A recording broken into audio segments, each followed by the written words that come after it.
Kabanata 3381. Ang gulo talaga. Komento ni Dustin. Hindi niya maiwasang mapailang habang hinahabol siya ng isang pulutong ng mga magsasaka. Sa oras na iyon, ang kanyang kaharian ay pinigilan sa Heavenly Grotto Realm.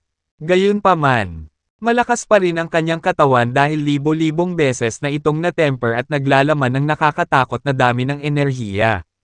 Para kay Dustin, parang langgam ang mga taong humahabol sa kanya. Ito ay isang piraso ng cake upang makitungo sa kanila. Sige, kalimutan mo na, bulong niya. Nagpa siya si Dustin na huwag silang patayin dahil hindi ito makikinabang sa kanya sa anumang paraan. Pagkatapos, ginalaw niya ang kanyang katawan at agad na umalis. Ano? Nasaan siya? Matapos maghanap ng ilang araw at gabi. Wala pa ring ideya ang mga humahabol sa kinaroroonan ni Dustin. Kahit na gulat sila. May nag-alinlangan pa nga kung nanaginip nga ba sila. Para naman kay Dustin, nagpatuloy siya sa kanyang ascetic na paglalakbay patungo sa cultivation. At naglakad sa kontinente ng Flaming Moon World. Sa sumunod na taon, nakatagpo siya ng maraming pagkakataon ng pakiramdam niya ay makakalusot siya sa mas mataas na antas. Gayunpaman, ang pagkuha ng mga bagay na mabagal at matatag ay ang buong kahulugan ng muling paglilinang na bagay na ito. Kaya palagi niyang pinipili na huwag lumampas. Salamat sa kayamanan na ipinahiram sa kanya ni Master Morphe. Maaaring ipagpaliban ni Dustin ang kanyang tagumpay ng paulit-ulit. Mukhang medyo smooth ang journey ko towards recultivation. Parang natural na sa akin na umabot sa mas mataas na level every now and then. Bulong ni Dustin sa sarili. Nararamdaman niya na kung handa siyang makahanap ng maraming kayamanan mula sa langit at lupa at linangin sa pag-iisa. Tiyak na makakalusot siya sa loob ng maikling panahon. Hindi nagtagal bago siya bumalik sa Divine Realm. Bueno, pinagkadalubhasaan ko ang napakaraming mga lihim na kasanayan. At kahit na isang malaking bilang ng mga banal na kasanayan. Kung ikukumpara sa mga ordinaryong magsasaka, para akong isang matandang halimaw na natuto ng lahat ng uri ng makikinang na lihim na pamamaraan sa mundo. Bukod dito, ang aking orihinal na kaharian ay napakataas, na siyang banal na kaharian. Lubusan kong naranasan ang bawat hakbang mula sa Heavenly Grotto Realm hanggang sa Divine Realm. Bukod pa rito, ang cultivation base ng aking pisikal na katawan, espiritual na kahulugan, kapangyarihan ng batas, at iba pa ay pansamantalang natatakan sa aking katawan. Sa makatuwid, kahit na ibinigay ko ang lahat ng aking kapangyarihan upang muling linangin. Maaari akong bumalik sa aking tuktok sa isang iglap. Pagkatapos, ang tanong ay, ano ang punto ng muling paglilinang? Bakit hiniling sa akin ni Master Peterson at Master Morphe na gawin ito? Nagmumuni-muni si Dustin habang nakaupo sa lupa na naka-cross-legged. Sa mga sumunod na taon, hindi na siya nagtanim. Pinigilan niya ang lahat ng kanyang lakas. Nakaupo, at hindi gumagalaw kahit isang pulgada. Mabilis na lumipas ang ilang taon. Sa paglipas ng panahon, ang katawan ni Dustin ay naipon ng isang makapal na layer ng alikabok. Maraming mga ibon kahit na tumalon-talon sa kanyang ulo at balikat. Sa oras na iyon, siya ay ganap na nagmukhang isang eskultura ng putik. Ang ilang mga ibon ay pumitas ng mga buto ng damo at ibinagsak ang mga ito sa suso ng putik sa kanyang katawan. Ang mga buto ay unti-unting nag-ugat, sumibol, at natural na umusbong. Makalipas ang 5 taon, natatakpan ng damo ang katawan ni Dustin. Sa puntong iyon, mukha siyang matandang panakot. Nasaksihan niya ang ikot ng buhay habang salit-salit niyang pinagmamasdan ang mga bulaklak na namumukadkad sa tagsibol at nalalante sa taglamig. Ang mundo sa paligid niya ay nagpunta sa sarili nitong ritmo, habang siya ay hindi gumagalaw. Paminsan-minsan, ang ilang mga bata ay madalas na dumaraan sa mga bundok sa malapit upang magpastol ng kanilang mga baka. Maraming mga nayon sa paligid kung saan maraming ordinaryong mortal ang naninirahan ng mapayapa. Maraming ordinaryong mortal doon ang nanirahan sa isang buhay na nakabatay sa pagsasaka. Ilang makulat na bata ang madalas na pumupunta sa tabi ni Dustin para maglaro. Ginawa pa siyang target nilang magsanay ng espada. Minsan, pinuputol nila ang mga sanga at sinasaksak siya. Ang mga batang ito ay mula sa mahihirap na pamilya. Noon pa man ay nangangarap sila na balang araw ay sasabak sila sa daan ng martial arts at maging marangal na mandirigma. Siyempre, hindi nagalit si Dustin sa mga batang iyon. Sa mga batang madalas pumunta doon. May isang batang lalaki na nagngangalang Kenneth na hindi kailanman sumaksak ng sanga sa Dustin. Bukod pa riyan, hinimok pa niya ang ibang mga bata na huwag magdikit ng mga sanga sa Dustin. Lahat ng bagay sa mundo ay may espiritu. Maging ang mga halaman at ang putik ay may sariling buhay. Ang taong putik na ito ay walang puot sa iyo. At hindi rin siya nagdadalamati. Bakit kailangan mo siyang saksakin ng ganito? Palaging sinasabi ni Kenneth ang mga katagang iyon para hikayatin ang kanyang mga kalaro na huwag saktan si Dustin.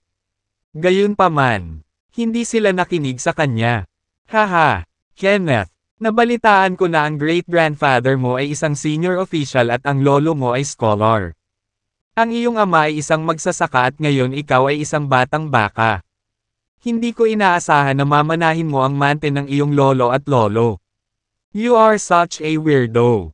Pang-asar sa kanya ng isa sa mga bata. It's just a clay figure. Kenneth, you don't need to get crazy to protect it. What's wrong with you? Nagtawanan ang lahat ng bata. May karma sa mundong ito. Kung pinoprotektahan ko ito ngayon, baka isang araw ay mailigtas ako nito sa kapahamakan.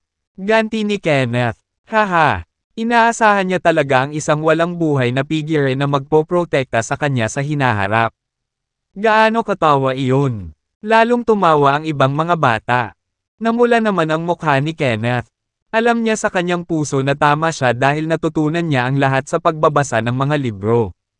Ang mga librong iyon ay iniwan ng kanyang lolo at lolo. Madalas magsalita ng kakaibang salita si Kenneth na hindi pamilyar sa kanyang mga kalaro. Dahil dito, minsan ay binubuli siya ng ibang mga bata. Well, ang batang ito ay kawili-wili. Pagtataka ni Dustin. Sa loob ng 10 buong taon, naka-cross-legged si Dustin na parang clay figure. Ang nakatigil na buhay ay nagpedama sa kanya ng kapayapaan. Hindi niya akalain na makakaranas siya ng katahimikan sa pag-upo lang ng isang dekada. Sa nakalipas na 10 taon, ang kalagayan ng isip ni Dustin ay parang isang sinaunang balon. Ito ay static na walang dumadaloy na tubig. Unti-unti, mas nakaka-relax ang pakiramdam niya araw-araw. Si Dustin ay palaging nasa ilalim ng labis na presyon at napakaraming pasanin sa kanyang mga balikat. Kailangan niyang linangin at pahusayin ang kanyang lakas sa lahat ng oras upang maprotektahan ang lahat ng bagay na kanyang pinapahalagahan. Ito ang palaging pinagtutuunan ng pansin ng kanyang buhay noon. Lumipas ang 10 taon. Biglang nagkaroon ng epiphany si Dustin. Mabilis siyang tumayo na naging dahilan ng pagkabasag ng lupa sa kanyang katawan. Mula ngayon, hindi na ako maglilinang. Papasok ako sa mortal na mundo para maranasan ang lahat sa pinakadalisay nitong kalagayan. Sabi niya sa sarili sa napakakalmang tono. Nang gumalaw siya at tumayo ay tuluyang natulala ang mga batang nagpapastol ng kanilang mga baka sa malapit. Nakatitig sila kay Dustin nang may takot. At sobrang takot na magsalita ng salita o kumilos ng 1 pulgada. Ang naiisip lang nila ay ang maraming beses na gumamit sila ng mga sanga para saksakin ang taong putik na isa palang buhay na tao. Halimaw. Karamihan sa kanila ay tumakbo ng mabilis hanggat maaari. Ang ilan sa mga mahiyain na lalaki ay agad na nahimatay. Lumingalinga si Dustin at nakita si Kenneth, na nakatayong abot kamay, na curious na nakatingin sa kanya. Kenneth, hindi ka ba natatakot sa akin? Tanong ni Dustin. No, I'm not. Tao ka ba o monster? Curious na tanong ni Kenneth. Well, matapang ka. Hindi maiwasan ni Dustin na humanga sa kanya. Kenneth, hindi mahalaga kung tao ako o halimaw. Hayaan mong tanungin kita nito. Gusto mo bang matutong magtanim? Matigas na tanong ni Dustin habang nakatingin sa mga mata ni Kenneth. Napatulala sandali si Kenneth. Bigla siyang sumigaw. Oo, tanggapin mo sana ako bilang iyong alagad. Ang pangalan ko ay Kenneth. Please be my master. Pakiusap niya at lumuhad pa para ipakita ang paggalang niya kay Dustin. Alam niyang hindi ordinaryong tao ang lalaking nasa harapan niya. Lihim niyang naisip na marahil ang pinakadakilang pagkakataon sa kanyang buhay ay nasa harap niya mismo. Haha, matalinong bata. Well, kung gayon, hayaan mong dalhin kita sa landas ng martial arts. Gayunpaman, hindi kita kukunin bilang aking alagad ngayon. Kapag ang iyong cultivation base ay umabot sa isang tiyak na antas isang araw. Lumapit ka sa akin at tuturuan kita ng personal. Nakangiting sabi ni Dustin. Pagkatapos, humakbang sila ni Kenneth sa di kalayuan. Sumunod, pinino ni Dustin ang isang batch ng elixir at mga espiritual na table task na maaaring magpalakas ng mga kalamnan at hayaang inumin ito ni Kenneth. Naglagay din siya ng ilang mahuhusay na formula at lihim na kasanayan sa soul sea ni Kenneth. Kenneth, ito ay 3 Jade Sleep. Kung nasusumpungan mo ang iyong sarili sa problema na hindi mo maaalis sa isang araw, maaari mong durugan ang isa sa kanila gamit ang iyong espiritual na kahulugan. Ito ay magliligtas sa iyong buhay. Pagkatapos ng 3 buwang pag-mentoring sa bata, binigyan ni Dustin si Kenneth ng 3 Jade Sleep. Balang araw, magkakaroon ka ng kapangyarihang gumawa ng malaking butas sa langit. Pagdating ng araw na iyon, durugan mo itong pang-4 na Jade Sleep. At magpapadala ako ng isang tao na maghahatid sa iyo sa aking lugar. Patuloy niya habang naglalabas ng pang-4 na Jade Sleep. Pagkatapos, itinapon niya ang lahat ng 4 na Jade Sleep sa soul sea ni Kenneth. Bilang karagdagan, nag-set up siya ng restriction array sa paligid nila para walang makaalam na mayroon sila ni Kenneth. Teka, aalis ka ba? Maluha-luha na tanong ni Kenneth. Hindi niya akalain na aalis agad ang lalaking tumulong sa kanya ng sobra. Oo, huwag kang mag-alala, kung maglilinang ka ng husto. Magkikita rin tayo balang araw. Sagot ni Dustin at ngumiti. Sa susunod na sandali, nawala siya sa manipis na hangin. Pagkatapos, tumigil si Dustin sa paglilinang. Siya ay pumasok sa mortal na mundo bilang isang ordinaryong tao upang maranasan ang buhay tulad noon. Hindi nagtagal, umalis siya sa Celestial Purple Cosmos at pumunta sa iba pang cosmos sa 3,000 malaki at maliliit na universo. Lumipas ang oras ng tahimik. Simple lang ang mga tungkulin ni Dustin sa lipunan. Nagtrabaho siya ng husto araw at gabi. At kakaunti ang pagkain. Sinubukan niyang maramdaman at maunawaan ang lahat ng emosyon sa mundo kabilang ang saya, kalungkutan, galit, pagnanasa, at iba pa. Isa pang 10 taon ang lumipas. Nagsimulang maunawaan ni Dustin na ang pangunahing layunin ng muling paglilinang, na mahigpit na iminungkahi ni Peterson at Morphe, ay hayaan siyang pumunta sa mortal na mundo at madama ang makamundong buhay ng mga ordinaryong tao. Sa oras na iyon, pangunahing nakatuon siya sa pagpapayaman ng kanyang kaisipan. Ang estado ng isip ng isang tao. Sa halip na ang kaharian ng mahahalagang enerhiya. Ang pundasyon ng lahat. Ang paglilinang ng estado ng pag-iisip ay nangangailangan ng pamumuhay sa gitna ng mga makamundong nilalang. Tanging kapag napagdaanan na ng isa ang lahat ay sa wakas ay makakahanap na siya ng paraan upang makamit ang sukdulang kapayapaan sa loob. Isang gabi, habang naka-cross-legged si Dustin sa isang inuupahang sira-sirang bahay, bigla niyang inangat ang ulo at tumingin sa malayong kalangitan. Master Peterson, Master Morphe, sa tingin ko ay unti-unti kong naiintindihan ang layunin ng muling paglilinang. Mariing sabi niya, haha, Dustin. Hindi mo kami masisisi kung bakit kita pinalipas ng maraming taon sa muling paglilinang ng iyong estado ng pag-iisip. Hindi ba? Ngayong naunawaan mo na ang ideya. Maaari mo na ngayong direktang ibalik ang iyong kaharian sa orihinal nitong antas. Biglang umalangaw-ngaw ang tawanan ni Peterson at Morphe sa maruming bahay.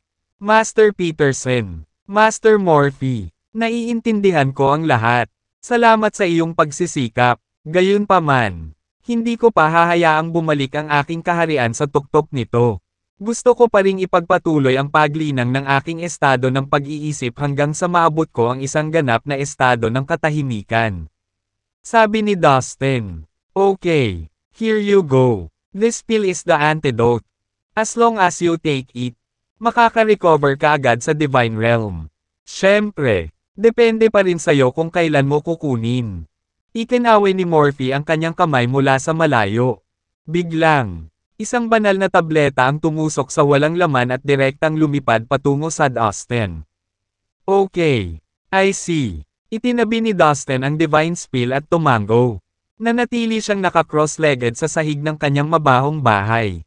Hindi masama. Maraming mga henyo na ipinanganak araw-araw sa mundong ito. Ang bihira ay para sa isang tao na talagang makakaabot hanggang sa dulo. Komento ni Master Morphe. He softly smiled and added. Sana si Dustin na talaga ang taong makakagawa niyan. Sa di kalayuan, tumango siya bilang pagsang-ayon. Siya ay rooting para sa Dustin mula noong malaman niya ang kanyang katapangan at talento. Mayroon siyang magandang pundasyon sa lahat ng aspeto ng kanyang cultivation. Kasama na ang kanyang vital energy realm. Sa kasamaang palad, ang kanyang estado ng pag-iisip ay medyo hindi matatag. Sa panahon ng kanyang buong buhay na paglilinang, kailangan niyang tiisin ang maraming presyon. Itinanam niya sa kanyang isipan na laging pagbutihin ang kanyang lakas kahit anong mangyari. Natatakot ako na, hindi niya alam kung kailan hihilahin ang mga rende minsan. Kung ang isang cultivator ay sapat na makakayanan ang presyon, siya ay gagawa ng mabilis na pag-unlad sa martial arts. Sa kabilang banda, kung siya ay masira sa ilalim ng presyon, ang estado ng pag-iisip ng isang magsasaka ay madaling gumuho. Sa loob ng halos 80 taon, inihiwalay ni Dustin ang kanyang sarili mula sa ibang bahagi ng universo upang linangin. Siya ay determinado na maging isang banal na Diyos kung kaya't ang pagkabalisa ay higit. Sa kanya, nagbunga ito ng mga depekto sa kanyang paraan ng pag-iisip. Ito rin ang pangunahing dahilan kung bakit hindi siya maaaring maging isang banal na Diyos. Ipinaliwanag ni Peterson. Pero, sa itsura, parang wala naman tayong dapat ipag-alala. Dapat niyang malampasan ang mental na estado na ito sa kanyang sarili. Sabi ni Master Morphe, nakangiti sa kasiyahan. Oo, tama ka. Kung mayroong sino man na maaaring pumunta sa isang mahabang paraan. Alam ni Peterson na ito ay si Dustin. Sa pag-iisip na ito, namula siya. Ipinagpatuloy ni Dustin ang kanyang paglalakbay sa pagtatanim. Naglakbay siya sa iba't ibang mundo. At naranasan ang lahat ng emosyon na maaaring nasa mortal na mundo kagalakan. Galit, kalungkutan, at kaligayahan. Kinuha niya ang kanyang oras at tunay na nakita ang bawat onsa ng cosmos. Nais niyang pagbutihin ang kanyang estado ng pag-iisip sa pinakamahusay na antas. Dumating at lumipas ang 10 taon. Mahigit 30 taon na ang nakalipas mula nang simulan muli ni Dustin ang kanyang paglilinang. Habang siya ay abala sa pagpapabuti ng kanyang mental na estado. Isa pang malaking pangyayari ang naganap sa 3,000 malaki at maliliit na universo. Isang araw, sa gilid ng 3,000 malalaki at maliliit na universo, ang ilang magulong kawalan ay nagsimulang manginig ng marahas. Isang universo ang dahan-daang lumabas mula rito. Naglalabas ng napakalaking liwanag, na ginagawang makulay ang walang laman. Mayroong maraming mga tanikala ng batas ng langit at lupa, tulad ng mga makukulay na laso, na sumasayaw sa paligid at pinupuno ang espasyo. Ito ang Fallen Immortal Cosmos. Sa wakas ay muling lumitaw pagkatapos ng mga dekada. Oo, ito talaga ang Fallen Immortal Cosmos. Nangyari ito sa Underworld Cosmos noon. At ngayon, ang parehong bagay ay nangyayari muli. Lahat ng makapangyarihang mandirigma ay nakatuon ang kanilang tingin sa bagong umuusbong na universo. Sila ay namangha, nagulat, at nawala ng salita. Ang Fallen Immortal Cosmos ay nagbabago. At ang Universe Grade ay bumubuti. Maraming buhay na nilalang ang nagpatotoo sa minsang mababang kalidad na universo na ito ay naging isang bagay na mas malaki kaysa dati. Puff! Puff! Lumalawak ito. Ang walang katapusang magulong enerhiya ay natipon sa paligid ng atmosfera at nagsanib sa space barrier na nakapalibot sa Fallen Immortal Cosmos. Ang space barrier nito ay nagsimulang unti-unting nagbago sa gintong kulay, na nangangahulugang marangal. Ang kalidad ng universo ay tumaas ng husto. At ang espasyo nito ay lumalawak ng walang hanggan. Nagsimulang lumiwanag ang kabuuan nito. Sumikat ang araw. Matapos ang mahabang sandali ng kaleidoscopic display. Isang malakas na tunog ang narinig. Boom! Boom! Boom! Ang fallen immortal cosmos ay na-upgrade sa isang middle-grade universe. Lahat ng nabubuhay na nilalang na naninirahan sa planetang ito ay umani ng malaking benepisyo dahil sa pagpapahusay na ito. Hindi mabilang na mga mandirigma ang nakalusot sa kanilang mga cultivation base. Sa isang sandali lamang, ang kabuuang lakas ng universo ay lubos na bumuti.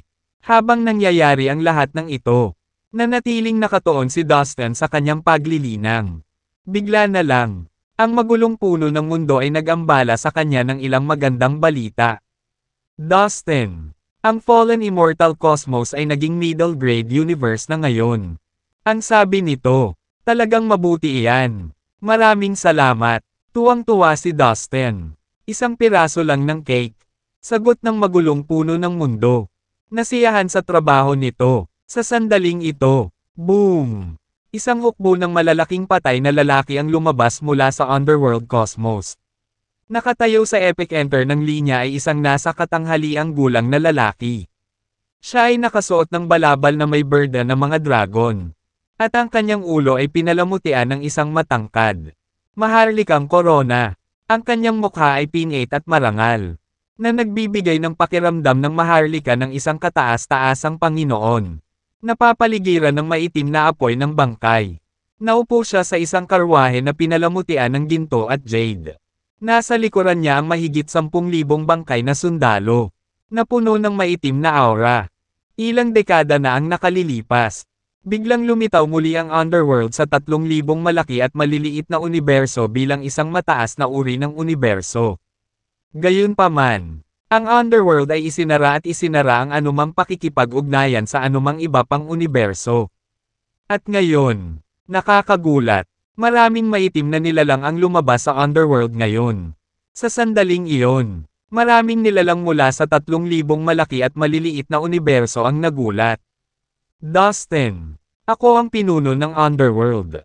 Pinatay mo ang ilan sa mga prinsipe mula sa underworld. Nandito ako para maghiganti. Ngayon dapat kang lumabas at maghanda para mamatay.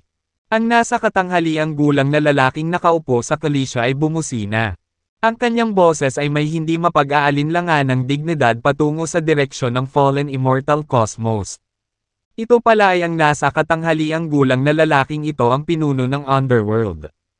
Anong nangyayari? Magdedeklara ba ng digmaan ang underworld sa fallen immortal cosmos? Habang tumatagal ang mga pangyayari, mas maraming nilalang ang nagulat. Alam ng lahat na ang 3 katamtamang antas na mga banal na Diyos na namamahala sa 3,000 malaki at maliliit na universo ay malapit na nauugnay kay Dustin. Sa kabila ng katotohanan ito, mayroon talagang isang tao na nang-ahas na hayagang pukawin si Dustin at ang fallen immortal cosmos. Hindi ba siya natatakot na galitin ang 3 medium grade na divine god? Mukhang may kawili-wiling mangyayari. Nagpalitan ng bulungan at bulungan ang mga nilalang sa isa't isa. Dustin, lumabas ka agad. Muling umungal ang pinuno ng underworld. Gayunpaman, wala siyang natanggap na tugon mula sa fallen immortal cosmos. Bago umalis si Dustin, sinabihan niya si Master Kevin na huwag makisali sa anumang laban habang wala siya. Pagbalik niya, haharapin niya ang lahat. Sa makatuwid, sa fallen immortal cosmos, si Master Kevin at iba pang mga high-level figure ay umiwas na tumugon kahit na narinig nila ang boses ng pinuno ng underworld. Sobrang gulo. Na-target ako paglabas ko pa lang. Bamantong hininga ang magulong puno ng mundo, na nagtatago sa dilim at walang magawang umiling. Ang fallen immortal cosmos ay muling lumitaw para sa sarili nitong pagpapabuti. Makakatulong ito sa pagsipsip ng magulong enerhiya sa nakapalibot na magulong void. Sa kasamaang palad, hindi nagtagal pagkatapos ihayag ng fallen immortal cosmos ang posisyon nito. May dumating na naghahanap ng gulo. Humph! Walang maidudulot sa iyo ang pagtatago na parang pagong sa kabibi nito. Dustin, kung hindi ka makalabas, sisirain ko ang lahat sa fallen immortal cosmos. Pagbabante ng pinuno ng Underworld. Nagsisimula na siyang menace, nang wala pa rin siyang natanggap na tugon. Sumugod siya at naghanda sa pag-atake. Biglang-bigla, isang dugong pulang punyal na nababalutan ng itim na ambon ay itinapon mula sa kanyang kamay. Mayroon itong mala-obsidian na glow sa paligid. Nakakatakot ang kapangyarihang binigay nito. At, dumiretso ito sa Fallen Immortal Cosmos.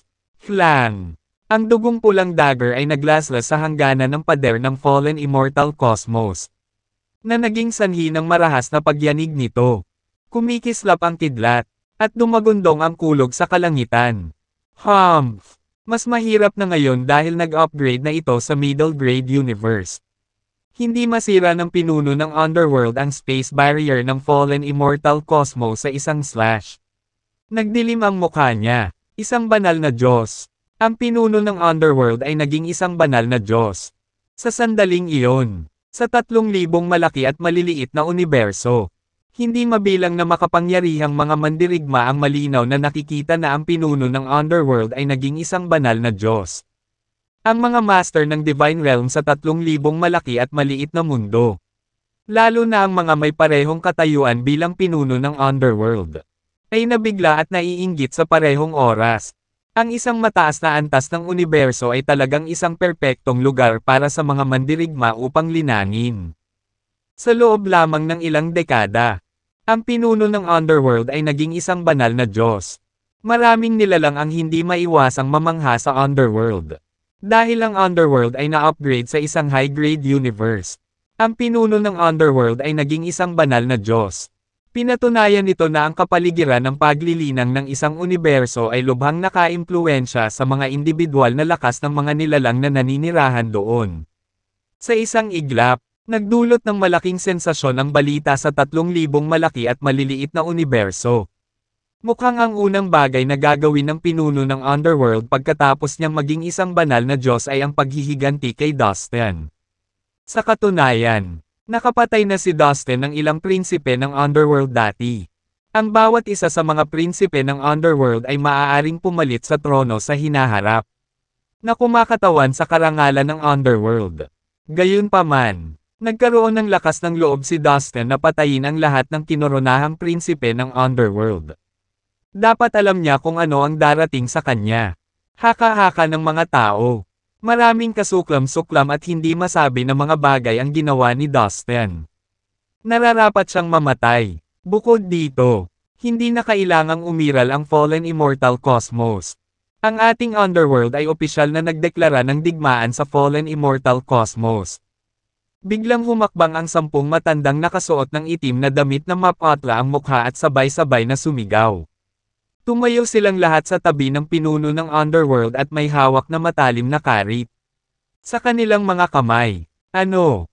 Ang 10 matandang ito ay tila ang mga naunang nakatataas na matatanda ng Underworld. Marami sa kanila ang sinasabing namatay. Hindi ako makapaniwala na buhay pa sila. Ang mga nakatataas na matatanda ng Underworld ay halos mula sa aking lolo at maging sa henerasyon ng aking lolo. Hindi ko inaasahan na makikita ko sila dito. Maraming nilalang mula sa 3,000 malaki at maliliit na universo ang nakilala ang 10 matandang lalaki na nakasuot ng itim na damit. Pagkatapos ng lahat, sila ay mga kilalang figure ng Underworld. Pamumunuan ng ating Underworld ang 3,000 malaki at maliit na universo. Magsisimula tayo sa pamamagitan ng pagsakop sa Fallen Immortal Cosmos.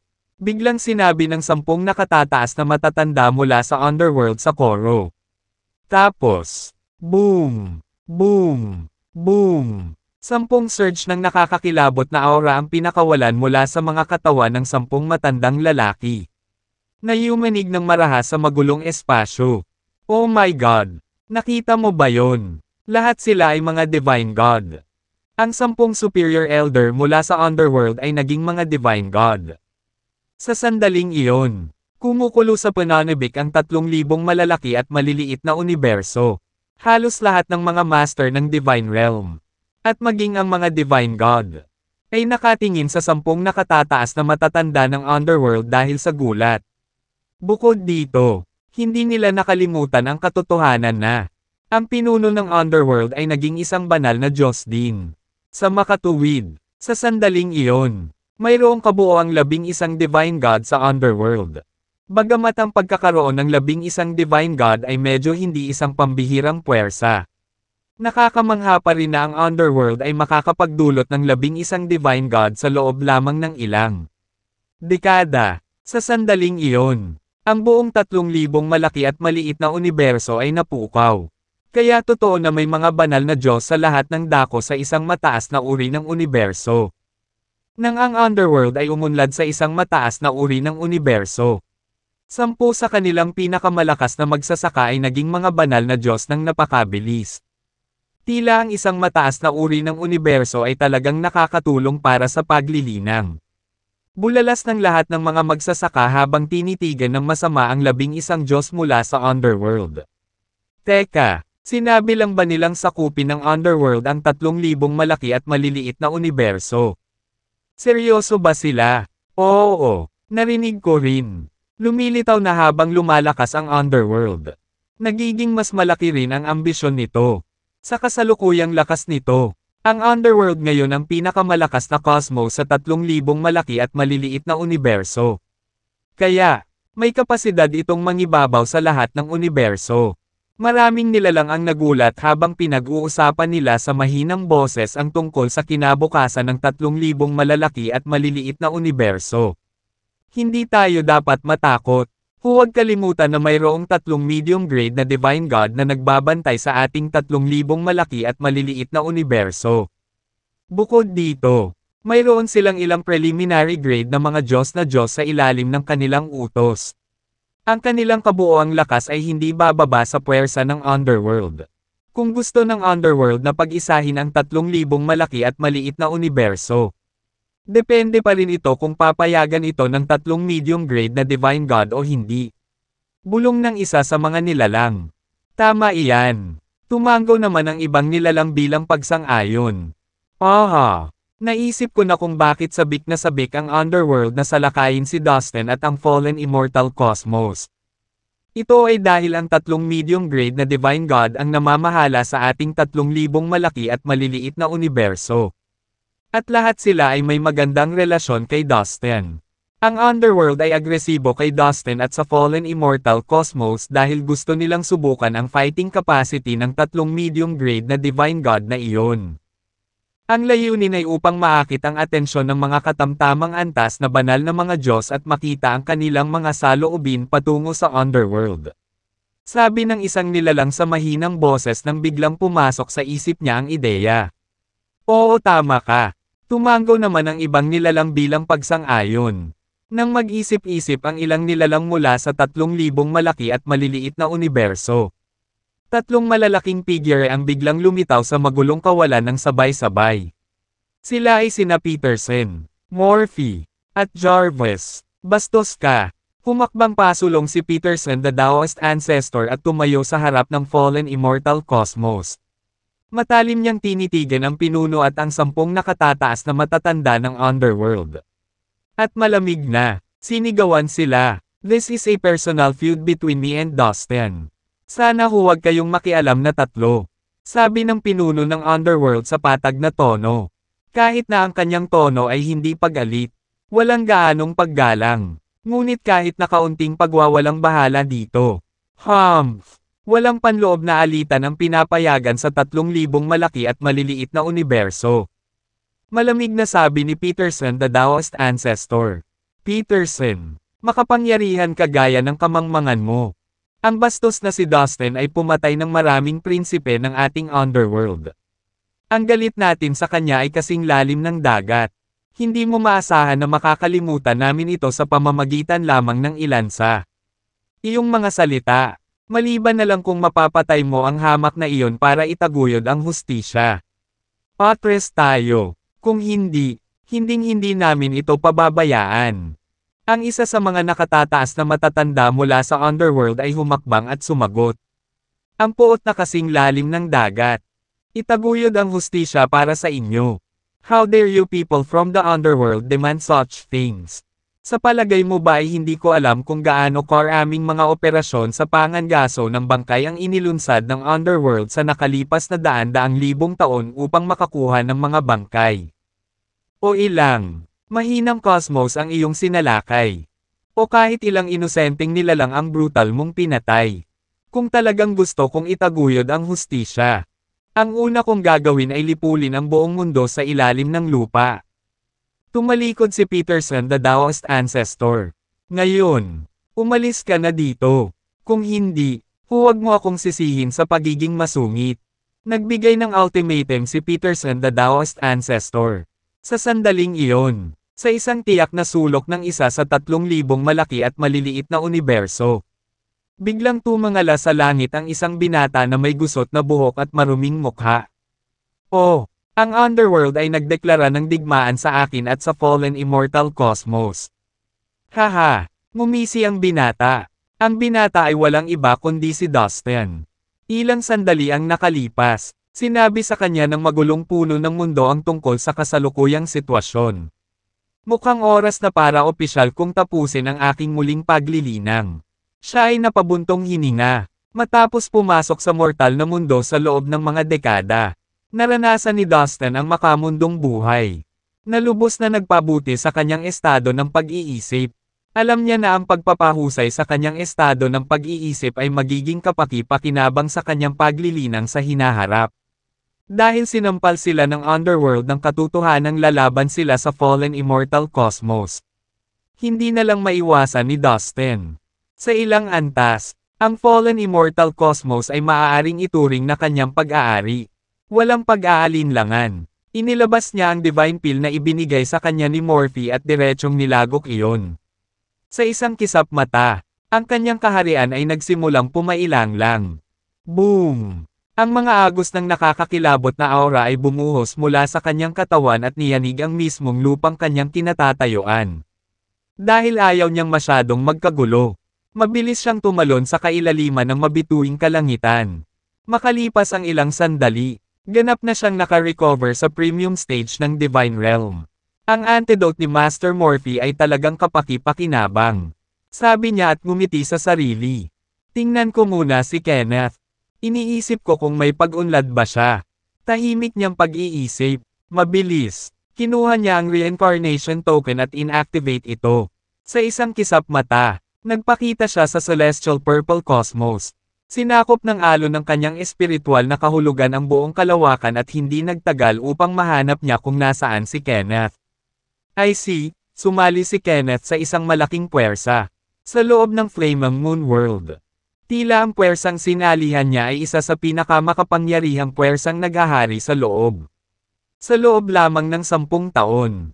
Siya ay naging kanilang pangunahing disipulo. Matapos mapagtanto ng ilang sandali, nakuha ni Dustin ang isang magaspang na ideya ng kasalukuyang sitwasyon ni Kenneth. Sa loob ng malaking bakuran ng punong tanggapan ng sekta na kinabibilangan ni Kenneth ay isang magandang bundok na nababalot ng makapal na ulap ng espiritual na ulap. Isang cultivation cave ang matatagpuan sa kalaliman ng bundok. Isang binatilyo ang nakaupong nakakross ang paa sa loob ng yungib at malalim sa paglilinang. Walang duda na ang binatang ito ay walang iba kundi si Kenneth. Hindi nagtagal ay napagtanto niya na may isang pares ng mga mata na nakatingin sa kanya. Kaya naman, agad niyang iminulat ang kanyang mga mata at tumingin sa paligid. Walang nagbago mula noong nagsimula siyang magnilay. How strange. Parang may nakatingin sa akin. Ini-imagine ko lang ba ang mga bagay-bagay? Bulong niya sa katahimikan ng mga kuweba. Ano? Pwede ba? Matapos ang ilang saglit na katahimikan, biglang may lumitaw na figure sa kanyang isipan. Napabuntong hininga, hindi niya maiwasang tumangala sa kailaliman ng malayong kalangitan. Master, nakatingin ka ba sa akin? Mahinang sabi ni Kenneth. Isang flash ng pagkagulat ang lumitaw sa mukha ni Dustin mula sa kung saan siya nagtatago sa mabituing kalangitan ng Purple Celestial Cosmos. He's actually talented enough to notice that I'm watching him. Sure enough, I didn't misjudge this child. He really has amazing comprehension ability and has the smarts to match. Tumango si Dustin bilang kasiyahan. Guro, huwag kang mag-alala. Hindi kita pababayaan. Magsisikap ako sa aking paglilinang at magiging isang malakas na mandirigma. Kapag dumating ang araw na sinira ko ang langit sa isang suntok. Dapat mong tuparin ang iyong pangako at magpadala ng isang tao upang dalhin ako sa iyong tabi. Pwede na tayong magkita ulit. Umalangaw-ngaw sa kuweba ang deklarasyon ni Kenneth. Magpapadala ako ng isang tao na dadalhin ka sa tabi ko pagdating ng araw na iyon. Pangako ko, bulong din ni Dustin sa sarili sa mabituing langit. Hindi man siya humarap kay Kenneth. Sapat na ang alam niya sa pamamagitan lamang ng pagdama sa sitwasyon sa kuweba mula sa malayo. Magaling ka naman. Buong pagmamalaking tumango si Dustin na walang nakikita. Sa sandaling ito, sa magulong kawalan, tinitigan ni Peterson ang mga tao mula sa underworld na may matalas na mata. Isang malakas na paghingi sa kanila na agad na umalis na sinabayan ng matalim na titig. Gayunpaman, ang mga tao sa underworld ay hindi nakinig at tumangging kumilos. Ito ay hindi bagay sa iyo. Matanda, lumayo ka dyan. Ito ay sa pagitan namin ni Dustin. Ngumuso ang pinuno ng underworld. Walang alinlangan na ang kanyang mga salita ay isang babala na hindi na siya magpapanggap na mabait kung ipipilit ni Peterson na makisali. Tingnan natin kung gaano kalakas ang underworld mo. Nagpasya si Peterson. Walang ibang salita. Iniunat niya ang kanyang malaking kamay na halos punan ang kawalan. Sumabog ang walang katulad na dakilang puwersa habang sinasampal niya ang mga mamamayan ng underworld. Ang bawat pulgada ng magulong kawalan ay marahas na ng inag sa suntok. Ang lahat ng mga tao sa underworld ay agad na nabalot ng kakilakilabot na kapangyarihan. 10 superior elder, at maging ang pinuno ng underworld. Lahat ay gumawa ng mga tagumpay at naging preliminary grade na mga Diyos na Diyos. Gayunpaman, bago ang matinding lakas ni Peterson, lahat sila ay nakaramdam ng matinding pressure. Napuno ng takot ang kanilang mga puso at maging ang mga mapagmataas na ekspresyon sa kanilang mga mukha ay mabilis na napawi. Ang mga bagong preliminary grade na Divine God na tulad nila ay walang kapangyarihan na labanan ang isang ganap na matured na medium grade na Divine God. Ang lahat ng tao mula sa underworld ay nagsisigawan upang maiwasan ang malaking kamay ni Peterson na lumilipad sa kalangitan.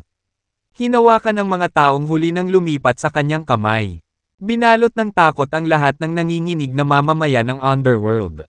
Humph! Isang katamtamang antas na banal na Diyos ang nangangahas na saktan ng ating underworld. Sa kalaliman ng underworld cosmos, biglang umalangaw-ngaw ang malamig na ungol sa kanilang paligid. Kasabay nito, isang makapal na hanay ng itim na liwanag ang sumugod palabas ng underworld cosmos na may nakakabinging dagandong at binaril patungo kay Peterson. Nakapangangilabot na kapangyarihan ang lumabas sa itim na liwanag na haligi. Napalm unit sa magulong kawalan na parang basang papel lamang ang espasyo.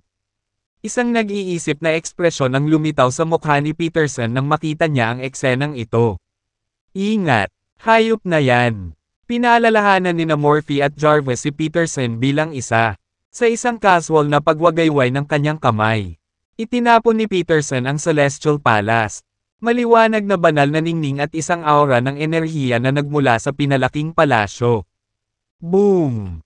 Isang nakakabinging kalabog lang ang narinig nila habang ang Celestial Palace at ang haligi ng itim na liwanag ay marahas na nagbanggaan sa isa't isa. Dalawang magkasalungat na enerhiya at batas ang mabangis na nagbanggaan at ginawang bumagsak ang walang laman mula sa sobrang lakas. Isang malaking vacuum abyss ang lumitaw sa pagitan ng dalawang mahusay na pag-atake. Napakalakas. Isang nanginginig na hinga ang natamo mula kay Peterson habang nilalabanan niya ang mga panginginig na bumabalot sa kanyang katawan.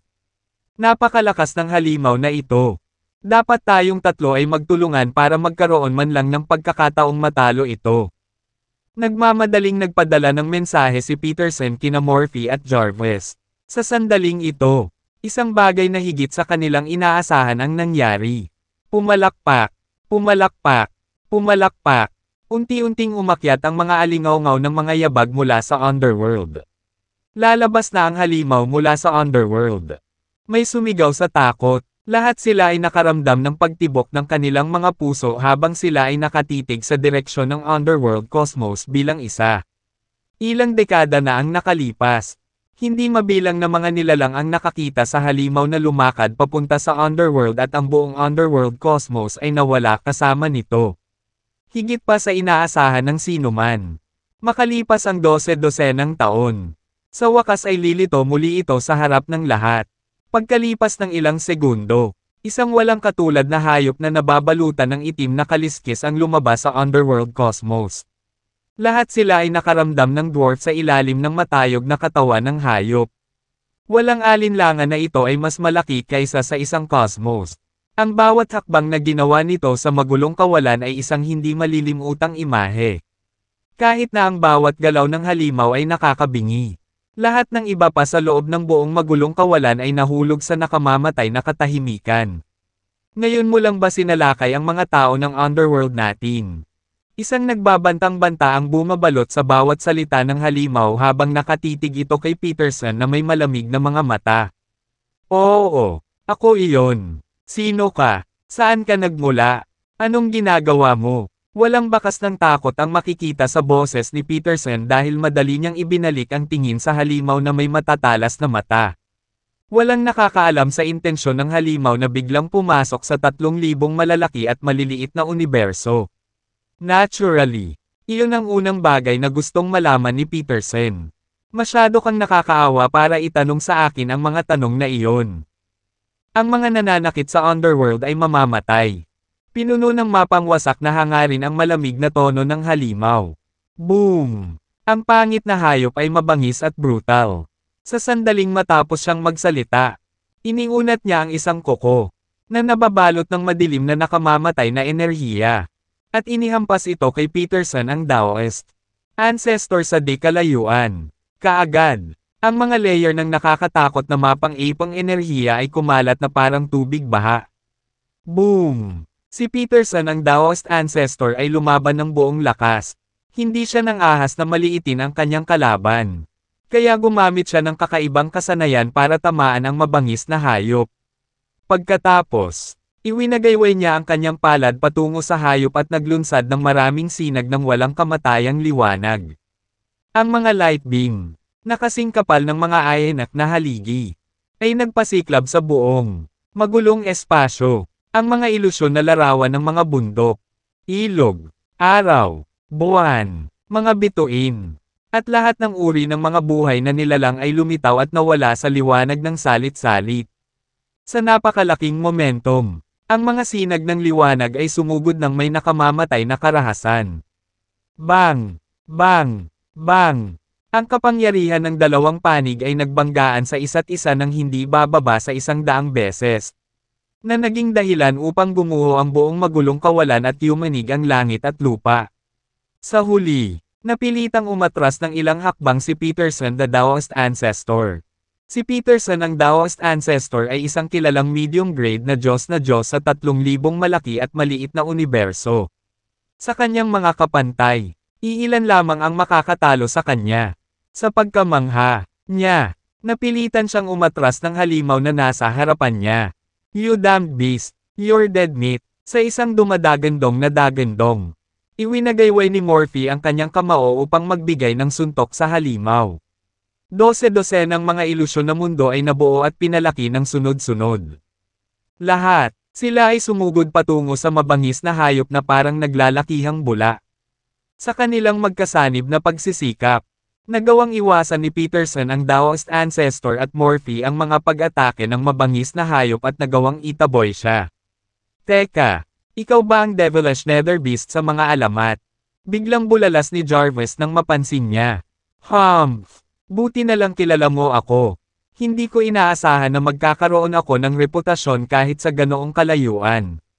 Ngumisi ang halimaw. Ikaw ang devilish nether beast. Parehong natulala sina Peterson the Daoist Ancestor at Morphe. Sinasabi na ang devilish nether beast ay isang mabangis na hayop mula sa underworld na sumagot lamang sa ulo ng underworld.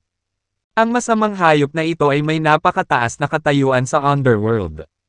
Kaya tanging ang pinakamataas na pinuno ng underworld ang kwalipikadong utusan siya. Matagal nang alam ni na Jarvis. Peterson ang Daoist Ancestor. Morphe. At ang iba pang may kaalamang medium grade na banal na mga Diyos na ang underworld sa 3,000 malaki at maliit na universo ay hindi ang totoong underworld. Sa katunayan, ang underworld sa 3,000 malaki at maliit na universo ay isang ordinaryong universo lamang. Gayunpaman, ang mga nilalang sa sansinukob na iyon ay nakabisado sa pagdadalisay ng mga bangkay at nagtulak sa kanila na kumilos sa pamamagitan ng iba't ibang uri ng masasamang lihim na kasanayan. Bilang karagdagan, ang kanilang mga pamamaraan sa paglilinang ay may malapit na kaugnayan sa death aura, corpse miasma, at masamang aura. Kaya, tinawag itong underworld cosmos. Ayon sa alamat, mayroong totoong underworld na maaaring magdikta sa cycle ng kamatayan at muling pagsilang sa Sea of Chaos. Ito ang totoong underworld. Ngayong alam mo na kung sino ako. How dare you be so presumptuous in front of me? The devilish nether beast cackled and flashed a masasamang ngiti. Hayop ka lang. Hayop ka. Wala kang maipagmamalaki sa harap namin. Kung sino man ang maglakas loob na lusubin ang 3,000 malalaki at maliliit na sansinukob. Tuturuan namin siya ng magandang aral. Ang boses ni Peterson the Taoist Ancestor ay parang nangingibabaw. Napakalaki ngayon ng Celestial Palace na halos punuan nito ang buong magulong espasyo. Sa isang nakakabinging dagandong, sumugod ito, patungo sa malademonyong halimaw na may pumipigil na puwersa. Minamaliit mo ang 3,000 malalaki at maliliit na sansinukob.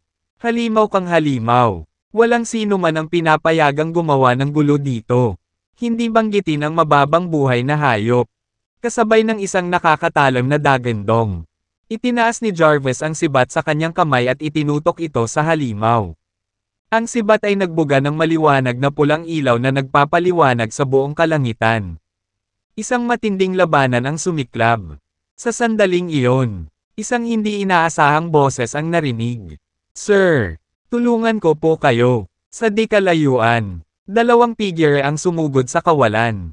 Sila ang lubusang kakaibang hayop at si Kedel. Sa isang iglap, ang lubusang kakaibang hayop at si Kedel ay lumitaw sa harap ni Jarvis at hinarangan ang kanyang pag-atake sa malademonyong hayop sa ibaba. Sabay-sabay tayong umatake. Let's break into the fallen immortal cosmos and find that bastard Dustin. I rip his head to pieces with my own hands. Ikinaway ng pinuno ng underworld ang kanyang kamay at lumipad patungo sa posisyon ng fallen immortal cosmos. Sa likuran niya, ang 10 nakatataas na matatanda ng underworld ay sumunod na malapit. Ang 11 banal na Diyos ay naglabas ng isang napakalaking banal na aura ng sabay-sabay.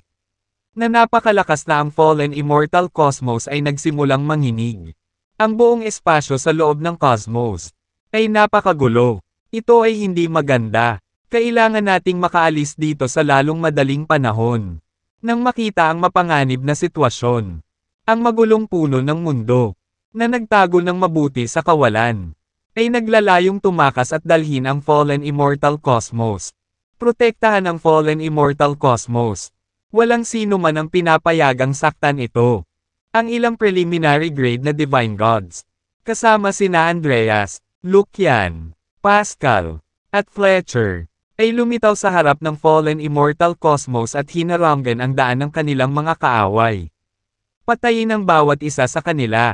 Walang pag-aalinlangan. Ang pinuno ng underworld ay sumugod patungo sa magulong puno ng mundo kasama ang 10 nakatataas na matatanda.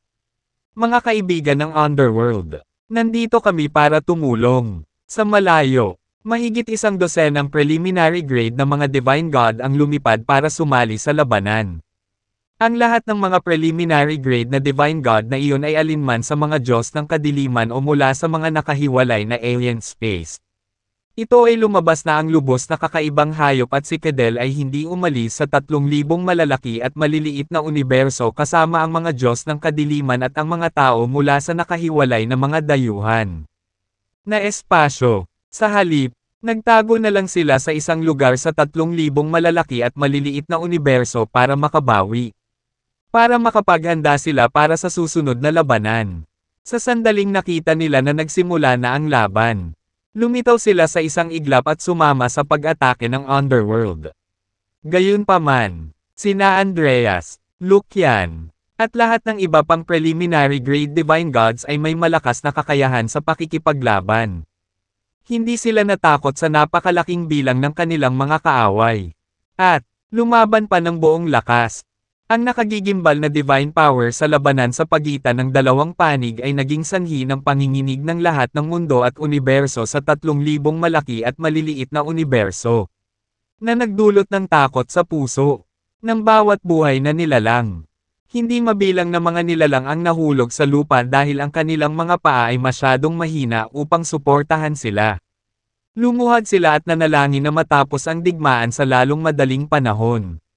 Sa kabutihang palad, ang buong 3,000 malalaki at maliliit na universo ay nasa isang malawak na magulong walang laman at iba't ibang mga universo ang nakakalat sa paligid ng lugar. Kaya, ang larangan ng digmaan ay sumasakop lamang ng isang maikling hanay ng espasyo. Maraming universo ang hindi naapektuhan. Ilang cosmos lang sa malapit ang nayanig ng lumalakas na enerhiya ng laban. Umindayog sila sa kawalan na parang mga itlog na nakasabit sa hangin na malapit ng mahulog sa anumang segundo. Bukod dito, ang Fallen Immortal Cosmos ay kinuha na ng magulong puno ng mundo ng palihim. Tingnan mo. Nawala na naman ang Fallen Immortal Cosmos. Sigaw ng isang nilalang. Anong nangyari? Paano maglalaho ang Fallen Immortal Cosmos anumang oras? Kahanga-hanga iyon. Nagulat ang maraming nilalang. Sa sandaling iyon, nagbold si Dustin sa Celestial Purple Cosmos. Brat, napakarami mong naging kaaway. Maraming tao ang gustong sirain ang Fallen Immortal Cosmos dahil sa iyo. Ginawa kong lumitaw ang Fallen Immortal Cosmos sa ilang sandali lamang upang sumipsip ng ilang magulong enerhiya. Ngunit nagkaroon ito ng napakaraming mga kaaway. May mga makapangyarihang magsasaka, at maging mga banal na Diyos na humahabol sa akin kahit saan. Biglang sumulpot sa gilid ni Dustin ang magulong puno ng mundo at nagmamakaawang sabi. Huwag kang mag-alala, kahit gaano pa karami ang kalaban natin. Papatayin ko sila isa-isa. Confident na sabi ni Dustin. Ang yabang mo talaga. Kung napakalakas mo, pumunta ka at patayin silang lahat. Sabi ng magulong puno ng mundo. Sige, pupunta ako dyan at papatayin ko ang bawat isa sa kanila. Bakit ako magtatago na parang pagungkong ang mga kalaban ay nakarating na sa mga tarangkahan ng Fallen Immortal Cosmos at gustong patayin ang bawat isa sa atin? Agad na binunot ni Dustin ang kanyang mahabang espada, na nagbigay ng nakakasilaw na liwanag. Walang pag-aalinlangan. Mabangis siyang humakbang patungo sa larangan ng digmaan. Hoy, Dustin! Teka, sasama ka ba talaga sa kanila? Iyan ay lahat ng mga banal na Diyos. Isa ka lamang magsasaka sa Divine Realm. Mapapatay mo ang sarili mo. Kalahati. Sigaw ng magulong World Tree kay Dustin sa taas ng boses nito. Gayunpaman, nagbingi-bingihan si Dustin. Ginamit niya ang kanyang kakayahan sa paggalaw ng katawan at binagtas ang magulong kawalan sa malayo. Pumunta ka sa impyerno. Umungol si Dustin upang dumura ang isang lumilipad na espada mula sa kanyang bibig bago niya maabot ang kanyang mga kaaway. Sa isang iglap, isang maliwanag na ningning ng espada ang sumugod mula sa lumilipad na espada na kumalat sa bawat sulok ng kawalan. Sa hindi mabilang na alon ng mga alon ng enerhiya ng espada. Itinuro ni Dustin ang lumilipad na espada upang kumaska sa kanyang mga kaaway sa malayo. Boom! Boom! Boom! Ang lumilipad na espada ay may nakakagulat na puwersa. Saan man ito dumaan. Lumilitaw ang malalaking bitek sa kalawakan upang ipakita ang itim na kadiliman sa likod ng kawalan. Talagang nakakakilig ang eksenang pagmasdan. Mukhang lumaki ng husto ang fighting power ko. Bulalas ni Dustin. Tila ang paglilinang ng kanyang estado ng pag-iisip sa nakalipas na mga dekada ay makabuluhang nagpahusay sa kanyang pisikal na lakas at base sa paglilinang. What the hell? Ang mga Divine God, na nasa gitna ng cutthroat battle, ay lahat ay nagulat nang makita ang isang nakasisilaw na lumilipad na espada na sumusugod sa kanila mula sa malayo. Lahat sila ay napatingin sa direksyong iyon na may pagtataka at pagtataka. Si Dustin naman. Nakita ng lahat si Dustin na parang shooting star na sumusugod sa kanila. Alam kong darating siya sa wakas. Sabi ni Peterson na may mapait na ngiti. Welcome, Dustin. Kanina pa kita hinihintay. Ibinuka ng pinuno ng Underworld ang kanyang mga braso habang nakaukit sa kanyang mukha ang nakakatakot na ngiti. Sila ni Dustin ay matandang magkalaban at may matinding sama ng loob sa isa't isa. Sa partikular, ilang prinsipe na matyaga niyang nilinang ang pinatay ni Dustin, na naging dahilan upang mas lumalim ang kanilang tunggalian. Matagal na niyang itinuring si Dustin bilang isa sa pinakamasama niyang kaaway. Gayunpaman, si Dustin ay napakalakas para sa kanya upang kunin noon. Kaya kinailangan niyang maghintay ng tamang pagkakataon para mag-strike. Ngunit ngayon ay iba na ang mga bagay. Dahil isa na siyang banal na Diyos. Mayroon din siyang puwersa ng totoong underworld para suportahan siya. You old bastard. Let's settle this once and for all.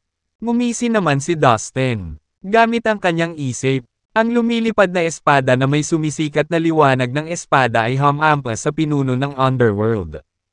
Ang lumilipad na espada ay kinaladkad ang libo-libong Snow White sword waves kasama nito habang ito ay bumagsak pasulong. Humph! Mag-away tayo. Ang pinuno ng Underworld ay gutom na ipakita ang kanyang bagong nahanap na lakas. Tinapik-tapik niya ang tuktok ng ulo niya at biglang lumipad palabas ang isang itim na bandila. Ang bandila ay natatakpan ng maraming sinaunang kasulatan mula sa sinaunang Underworld. Nagningning ito ng nakakasilaw na itim na liwanag at naglabas ng kakilakilabot na batas ng kamatayan habang tinatahak.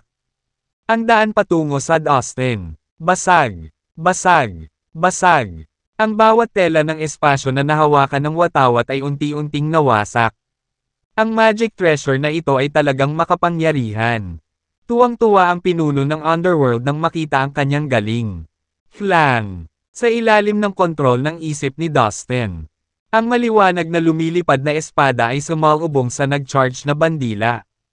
Ang mga itim na ron ay sumabog mula sa bandila at binalot ang lumilipad na espada. Sinusubukang sugpuin ito. Sa tingin mo ba matatalo mo ako ngayong preliminary grade divine god ka na?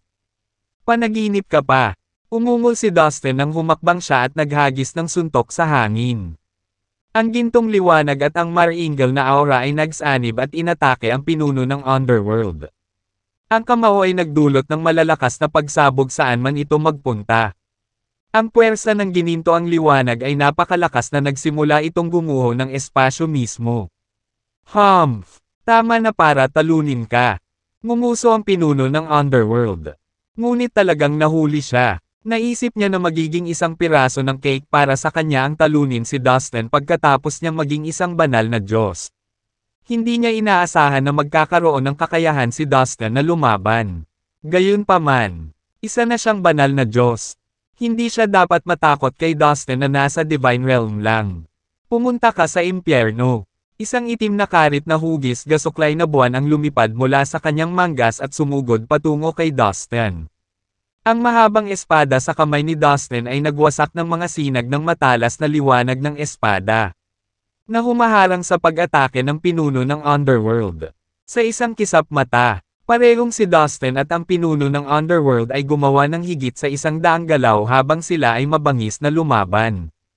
Ito ay ginawa ng iba pang mga banal na Diyos na tumingin kay Dustin sa isang ganap na naiibang liwanag. Ang isang mandirigma sa Divine Realm ay talagang nagbibigay ng isang paunang banal na Diyos na tumakbo para sa kanyang pera. At walang palatandaan na malapit na siyang bumitaw. Nangangahulugan ito na si Dustin ay may kapangyarihang panlaban ng isang preliminary grade na banal na Diyos kahit na siya ay nasa Divine Realm lamang. Mula noong sinaunang panahon, ang mga banal na Diyos ay palaging nakahihigit sa mga nasa ibaba nila. Kahit na mayroong isang agwat sa pagitan ng mga mandirigma sa Divine Realm at ng mga preliminary grade na Divine Gods. Iilan lang sa mga tao ang makakalampas dito at homanin ang mga Divine God. Parang may hindi nakikitang pader sa pagitan ng mga ordinaryong tao at mga Divine God. Ang mga ordinaryong tao ay hindi kailanman magkakaroon ng pagkakataon laban sa mga banal na Diyos. Ngunit ngayon, nalampasan na ni Dustin ang balakid na ito. Pagkatapos ng mga dekada ng paglilinang, ang kapasidad ng pakikipaglaban ni Dustin ay tumaas ng malaki. Sabi ni Peterson sa paghanga. Tama. Mukha siyang mas kalmado at mas matalino ngayon. Nag-mature na siya. Tumango si Morphe habang hinahangaan din niya ang pagsusumikap ni Dustin. Dustin, tingnan ko kung gaano kakatagal makakapit. Ang pinuno ng Underworld ay nagsimulang makaramdam ng hiya dahil hindi niya matalo si Dustin pagkatapos ng maraming suntok.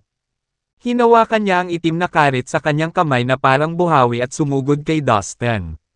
Sabik na matapos ang laban. Ang itim na bandila ay patuloy na lumilikha ng isang malaking bilang ng mga itim na ron.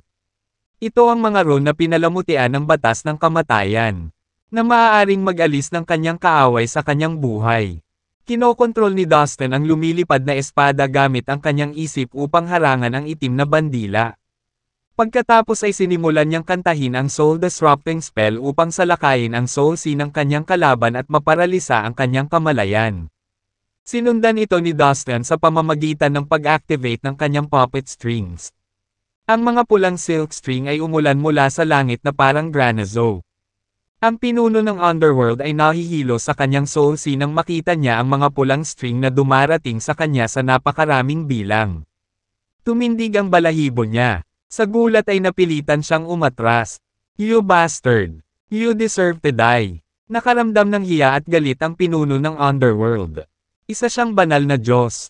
Ngunit hindi pa rin niya kayang talunin si Dustin. Ito ay dapat na maging isang madaling labanan para sa kanyang ngunit sa halip siya ay ang kanyang likod sa pader.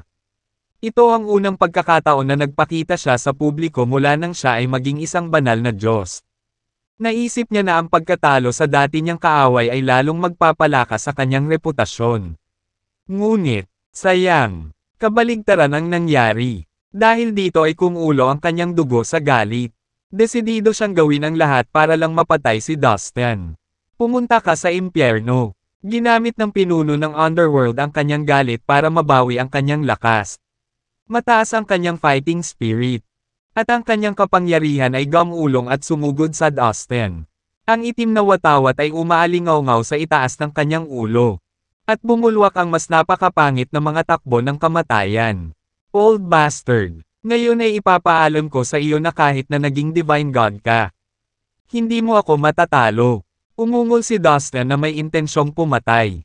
Ginamit niya ang bawat kasanayan at trump card sa ilalim ng kanyang manggas. Sa isang sandali, ang labanan sa pagitan ni Dustin at ng pinuno ng Underworld ay naging focus ng buong 3,000 malaki at maliliit na universo. Lahat ng mata ay nakatuon sa labanan. Nasa gilid sila ng kanilang mga upuan para tingnan kung sino ang mananalo. Hindi kailanman napantayan ng isang mandirigma sa Divine Realm ang isang banal na Diyos. Ito siguro ang unang pagkakataon na nangyari ang ganoong bagay. Puff! Makalipas ang ilang sandali. Nag-ayos ang magkabilang panig at nakatanggap ng daan-daang suntok. Nikulayan ng dugo ang larangan ng digmaan habang tinaga ng mahabang espada ni Dustin ang braso ng pinuno ng Underworld, na siyang ikinasugat ng husto. Hindi na rin mabilang ang mga sugat sa katawan ni Dustin na ginamo ng itim na bandila. Ang mga Black Death Rune ay kinain ang ibabaw ng kanyang katawan, na nag-iiwan ng maliliit na butas. Mabilis na tumibok ang puso ng pinuno. Sa wakas ay napagtanto niya na si Dustin ay hindi mas mahina kaysa sa kanya. Napilitan siyang ipaglaban ang kanyang buhay dahil sa kapangyarihan ni Dustin. Si Dustin ay walang alinlangan na isang ganap na pambihira. Kahit sino pang master ng Divine Realm ay namatay sa kanyang nag-iisang sampal. Hayaan mo akong makatulong sa iyo. Alam ng isa sa mga nakatataas na elder mula sa Underworld na kung patuloy silang lalaban ng ganito, mapapahamak ang kanilang pinuno. Humakbang siya at sinugod si Dustin. Humph! Humihingi ng tulong dahil hindi mo ako kayang talunin ng mag-isa. Sigaw ni Dustin sa dismayadong tono. Maraming karumal-dumal na krimen ang ginawa ni Dustin. Hindi na natin kailangan pang mga twiran sa kanya. Sabay-sabay nating salakayin siya. Ang iba pang nakatataas na matatanda ng Underworld ay nangangati din na sumali sa labanan at patayin si Dustin. Kung gayon ay maaari kayong lumaban ng magkasama. Umungol si Dustin nang walang takot. Anyway, mayroon siyang reincarnation token na makakatulong sa kanya na makatakas. Kahit gaano karaming tao ang dumating. Kung hindi niya mapanalunan ang laban. Makakaalis na lang siya doon. Patayin mo siya. Patayin mo na siya. Ang 10 nakatataas na matatanda mula sa underworld ay sumugod patungo sa Dustin na parang kidlat. Sa isang sandali, ang itim na fog at banal na kapangyarihan ay lumundag sa paligid. Ang 10 nakatataas na matatanda ng underworld ay umiral ng napakatagal na panahon. Sila ay isang sopistikadong grupo ng mga tao. At wala silang pakialam sa mga prinsipyong moral. Malaki. Habang umaatras si Dustin, hinawakan niya ang kanyang mahabang espada at nilaslas ang mga agos ng matutulis na aura ng espada na parang umaagos na tubig. Boom! Ang lumilipad na espada ay parang isang nakasisilaw na guhit ng liwanag, na tumitawid sa kawalan sa isang serye ng malinis at makinis na mga laslas sa buong kalawakan. Isa laban sa 10. Nagpasya si Dustin na huwag makipaglaban. Sa halip, gumamit lang siya ng hit and run na taktika. Na-maximize niya ang bilis ng kanyang mga kasanayan sa paggalaw ng katawan. Inatake ang isa sa kanyang kalaban, at mabilis na lumipat sa susunod. Siyempre, ang kakayahan ni Dustin sa paggalaw sa katawan ay kapantay ng isang tunay na preliminary grade na banal na Diyos, na malayo sa pagiging mabagal. Bukod dito, tiniyak ni Dustin na ang reincarnation token sa kanyang kamay ay inihanda. Kung nangyari ang anumang bagay na maglalagay sa kanya sa isang dehado, maaari siyang agad na mag-teleport palayo. Madula siya tuso talaga ang lalaking ito. Ang 10 nakatataas na matatanda mula sa underworld ay nagkatitigan habang sila ay nagngangalit sa galit. Lahat ng 10 ng mga banal na Diyos ay nagsama-sama upang labanan ang tulad ng rookie na si Dustin. Nagulat sila nang hindi nila siya mahawakan ng mabilis. Nagulat din ang ibang tao. Ang isang walang katulad ni Dustin ay maaaring aktwal na makitungo sa mataas na itinuturing na mga banal na nilalang na para bang ito ay isang laro lamang. Sa sandaling ito, nagkatinginan ang 10 superior elder mula sa underworld. Kinailangan nilang iligtas ang kanilang sarili mula sa nakakahiyang sitwasyong ito. Kailangan nating ipatawag ang Haring Multo. Oo nga. Sabay-sabay na sigaw ng 10 nakatataas na matatanda. Sa kasabikan, sigurado silang kaya nilang talunin ang insektong iyon. Si Dustin, sa magkatulad na paggalaw, ang kanilang mga kamay ay bumuo ng isang selyo, na naglalabas ng napakapangit na itim na ron. Ang itim na ambon ay lumundag ng pabalik-balik, habang ang ingay ng mga demonyong umiiyak at sumisigaw ay pumuno sa hangin. Na para bang isang nakakatakot na mundo ng mga halimaw ang malapit nang bumaba sa kanila. Boom! Boom! Boom! Sa wakas, ang walang laman ay nag-crack. At hindi mabilang na mga buto ang nagsimulang mahulog mula dito ng walang tigil. Bumulwak ang Death Water, na nakabalot sa batas ng kamatayan. Isang mabigat at nakamamatay na amoy ang bomb alot sa buong lugar. Di nagtagal. Isang malaki at nakakatakot na maitim na figure ang lumabas mula sa siwang sa kawalan na may unti-unting nakakapanghinayang mga hakbang. Isa itong mabangis na Ghost King na may mahabang pangil at mahabang buhok. May hawak itong 3-pronged steel fork sa kanyang kamay. At ang katawan nito ay nababalot ng berdeng apoy ng bangkay. Sa sandaling lumitaw ang Haring Multo. Agad na sumugod ang 10 nakatataas na elder ng underworld sa malaking katawan ng Haring Multo, na matatagpuan sa iba't ibang bahagi ng mabangis na katawan nito at naupo nang nakakross ang paa sa loob. Nakakamangha. Ang katawan ng Ghost King na ito ay ginawang isang magic treasure na maaaring kontrolin ng higit sa isang magsasaka ng sabay-sabay. Agad namang naintindihan ni Dustin ang kanyang nasaksihan. Siyempre, makikita rin iyon ng iba. Ito ang unang pagkakataon na nakakita ako ng ganoong magic treasure. Nakakamangha. Nagbuntong hininga ang marami sa mga banal na Diyos habang nanunood. Boom! Mula sa katawan ng Haring Multo, pinakawalan ng nakakatakot na puwersa na kasing lakas ng landslide. Sa isang sandali, ang kawalan ay yumanig ng marahas, na nagpalaganap ng takot at sindak sa lahat. Ang pagtitipon ng kapangyarihan ng 10 preliminary grade na mga banal na Diyos. Ang aura ng Ghost King ay pinalaki ng 10 ulit na naging dahilan upang ito ay 10 beses na mas nakakatakot. Ang puwersa ng isang napakalaking bagyo ay umikot sa paligid ng Haring Multo. na para bang handa ng sirain ang buong mundo at anumang iba pang celestial na nilalang sa landas nito. Maging ang mga katamtamang antas na mga banal na Diyos ay dilat ang mata. Kahit na tinikom nila ang kanilang mga bibig sa buong oras. Graw! Sa magulong kawalan. Ang Ghost King ay nagpakawala ng nakakapangdugo na dagendong at gumawa ng malalaking hakbang patungo sa Dustin. Itinaas nito ang napakalaking steel fork sa kamay at inatake si Dustin. Mula sa malayo, boom! Ang bakal na tinidor, na may dalang nakakatakot na kapangyarihan, ay lumipad ng napakabilis patungo sa Dustin. Flang! Ang mahabang espada at ang lumilipad na espada sa mga kamay ni Dustin ay sabay na hamarang sa bakal na tinidor. Bang! Napabalikwas si Dustin. Nagsimulang tumulo ang dugo sa gilid ng kanyang bibig. Ha! Ang galing talaga! Napangiti ng mapait si Dustin habang tumatayo. Nag-aalis ng alikabok sa sarili.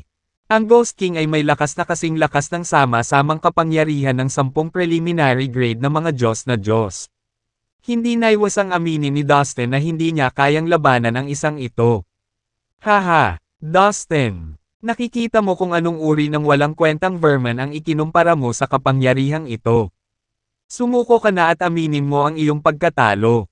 Tawa ng tawa ang pinuno ng Underworld. At umalangaw-ngaw ang kanyang booming voice sa lahat ng direksyon.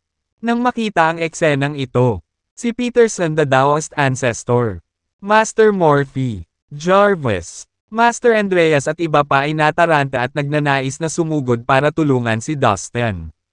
Gayunpaman, walang sino man sa kanilang mga kaaway ang handang palayain sila. At hinarang sila ng buong lakas habang lumalaban sila ng mas matindi. Huwag mag-alala, lahat, magiging maayos din ako. Nagpadala ng mensahe si Dustin sa mga banal na Diyos sa kanyang panig. Walang nakakaalam sa kanila ngunit may isa pang trump card si Dustin. Ang reincarnation token. Kung hindi niya kayang talunin ang kanyang mga kalaban, maaari pa siyang tumakas. Boom! Boom! Boom! Tumalon sa ere ang Haring Multo at sumugod kay Dustin. Itinaas ang malaking itim na paa nito at sinubukang tapakan si Dustin. Gumanti. Nagniningning ang katawan ni Dustin. Ginamit niya ang lahat ng kanyang lakas para harangin ang pag-atake ng Ghost King. Muli, hindi masyadong maganda ang resulta. Bang! Binasag ng itim na paa ng multo ang halos buong katawan ni Dustin. Na nag-iwan lamang ng isang maliit na bahagi na itinapon pabalik na parang isang piraso ng duguan na laman. Ako ay malayo sa sapat. Napabuntong hininga si Dustin. Sa 10 nakatataas na elder ng Underworld na pinagsama-sama ang kanilang mga lakas upang kontrolin ang Ghost King. Ang kanilang kapangyarihan ay sobrang nakakatakot. Halos hindi magagapi. Iniwan nito si Dustin. Walang kapantay sa Ghost King. Kaagad. Ginamit ni Dustin ang Phoenix Nirvana skill upang muling buuin at ibalik ang kanyang katawan. Muli, isa pang beses, inihagis ni Dustin ang kanyang espada at sinubukang patayin ang Haring Multo. Gusto mo talagang mamatay no? Nagulat ang lahat. Sa pagkakataong ito, ginamit ni Dustin ang kanyang kakayahan sa paggalaw ng katawan. Kasama ang kanyang swordsmanship, at lahat ng uri ng iba pang mga banal na kasanayan. Sa estado ng buong lakas na lumalaban, napansin ni Dustin na may nagliliyab na apoy sa ibabaw ng kanyang katawan. Natanda ng pagsunog sa orihinal na asensya ng dugo. Dahil dito, biglang tumaas ang aura ni Dustin. Gayunpaman, pagkatapos ng ilang paglipat, nagbago ang mga bagay. Parg! Ang Haring Multo ay umungal. At ang isang pares ng mga kuko ng multo, dala ang kakilakilabot na kapangyarihan ng espasyo at oras, ay sinira ang dibdib ni Dustin. Bang! Napalunok si Dustin sa hangin. Ang kanyang mga buto sa kanyang dibdib ay pumutok na parang mga sanga. At ang kanyang dugo ay tumalsik na parang spray ng pula sa hangin. Nabasag din ang kanyang noo. At, halos maapektuhan ang espiritual na kaluluwa sa kanyang soul sea.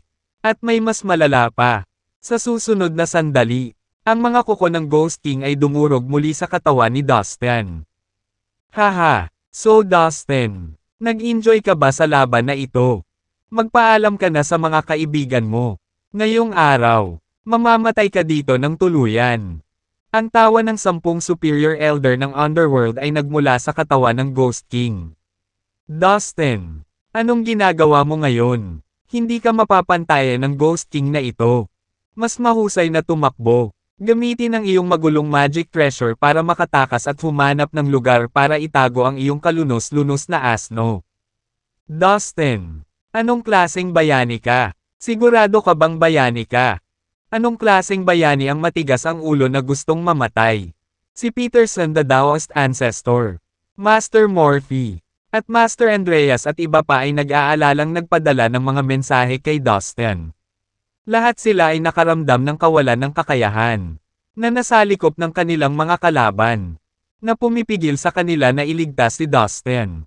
Nakatingin lang sila sa Ghost King na naglalaro sa katawan ni Dustin na parang walang pag-asa na daga. Sa oras na ito, sa malayong magulong kawalan, ang laman at mga buto ni Dustin ay muling nagreporma nang muling itinayo ang kanyang katawan. Sa isang iglap, muli siyang nagpakita sa harap ng lahat. Parang bago. Sa pagkakataong ito, gayunpaman, ang mukha ni Dustin ay mapatla at ang kanyang hininga ay mas mabigat at sa mahabang paghingal. Huwag kang mag-alala. Lahat, alam ko ang ginagawa ko. Hindi mo kailangang mag-alala tungkol sa akin. Nagpadala ng mensahe si Dustin sa mga banal na Diyos sa kanyang panig. Dustin, anong ginagawa mo? Tanong ni Peterson ang Taoist Ancestor. Guro, sa matinding labanan ngayon lang. Nagkaroon ng sandali na ang aking kaharian ay tila may posibilidad na makalusot at mahinang nakuha ko ang pagkakataon.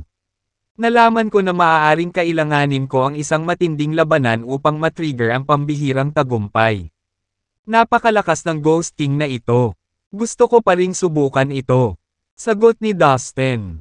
Ano, Dustin? Hindi ako makapaniwalang nakahanap ka ng pagkakataong makalusot sa gitna ng away. Nagulat si Peterson at hindi nakapagsalita. Ito ay talagang mahalaga sa iyo. Gayunpaman, kailangan mong mag-ingat. Ang Haring Multo ay mas malakas kaysa sa iyo. Nagbabala si Peterson. Naiintindihan ko. Huwag kang mag-alala, Master, sabi ni Dustin at tumango. Palagi niyang hawak ang reincarnation token sa kanyang kamay. Sa ganoong paraan, sa sandaling hindi siya makahawak, maaari siyang agad na mag-teleport palayo sa larangan ng digmaan. Halika na. Itinaas ni Dustin ang kanyang espada at itinutok sa Ghost King. Gusto mo na talagang mamatay ha? Patayin natin siya. Ang 10 nakatataas na matatanda ng underworld ay umuungal habang sila ay nagalit sa panunukso ni Dustin. Boom! Walang pag-aalinlangan. Sinunggaban ng Haring Aswang si Dustin habang hawak ang bakal na tinidor na may 3 talam. Ito ay may pulang buhok, maputlang asul na mga mata at mabangis na pangil. At ang patay, na katawan nito ay nagliliyab sa berdeng apoy. Para makaganti, inihagis ni Dustin ang kanyang mahabang espada sa Ghost King. Ginamit niya ang kanyang swordsmanship, kamao, finger skills, soul disrupting spell, puppet strings, at lahat ng uri ng secret skills, para atakehin ang kanyang kalaban. Ang lalaking ito ay hindi kapani-paniwala. Hindi niya siniseryoso ang sarili niyang buhay. Bulalas ng mga nilalang sa 3,000 malalaki at maliliit na universo habang nakatitig sa matinding away ni Dustin at ng Ghost King. Ikaw na halimaw mula sa underworld.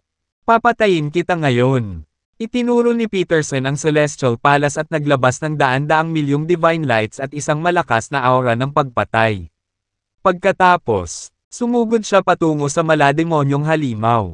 Isang mahabang alulong ang pinakawalan ni Morphe. At buong lakas siyang sumubok.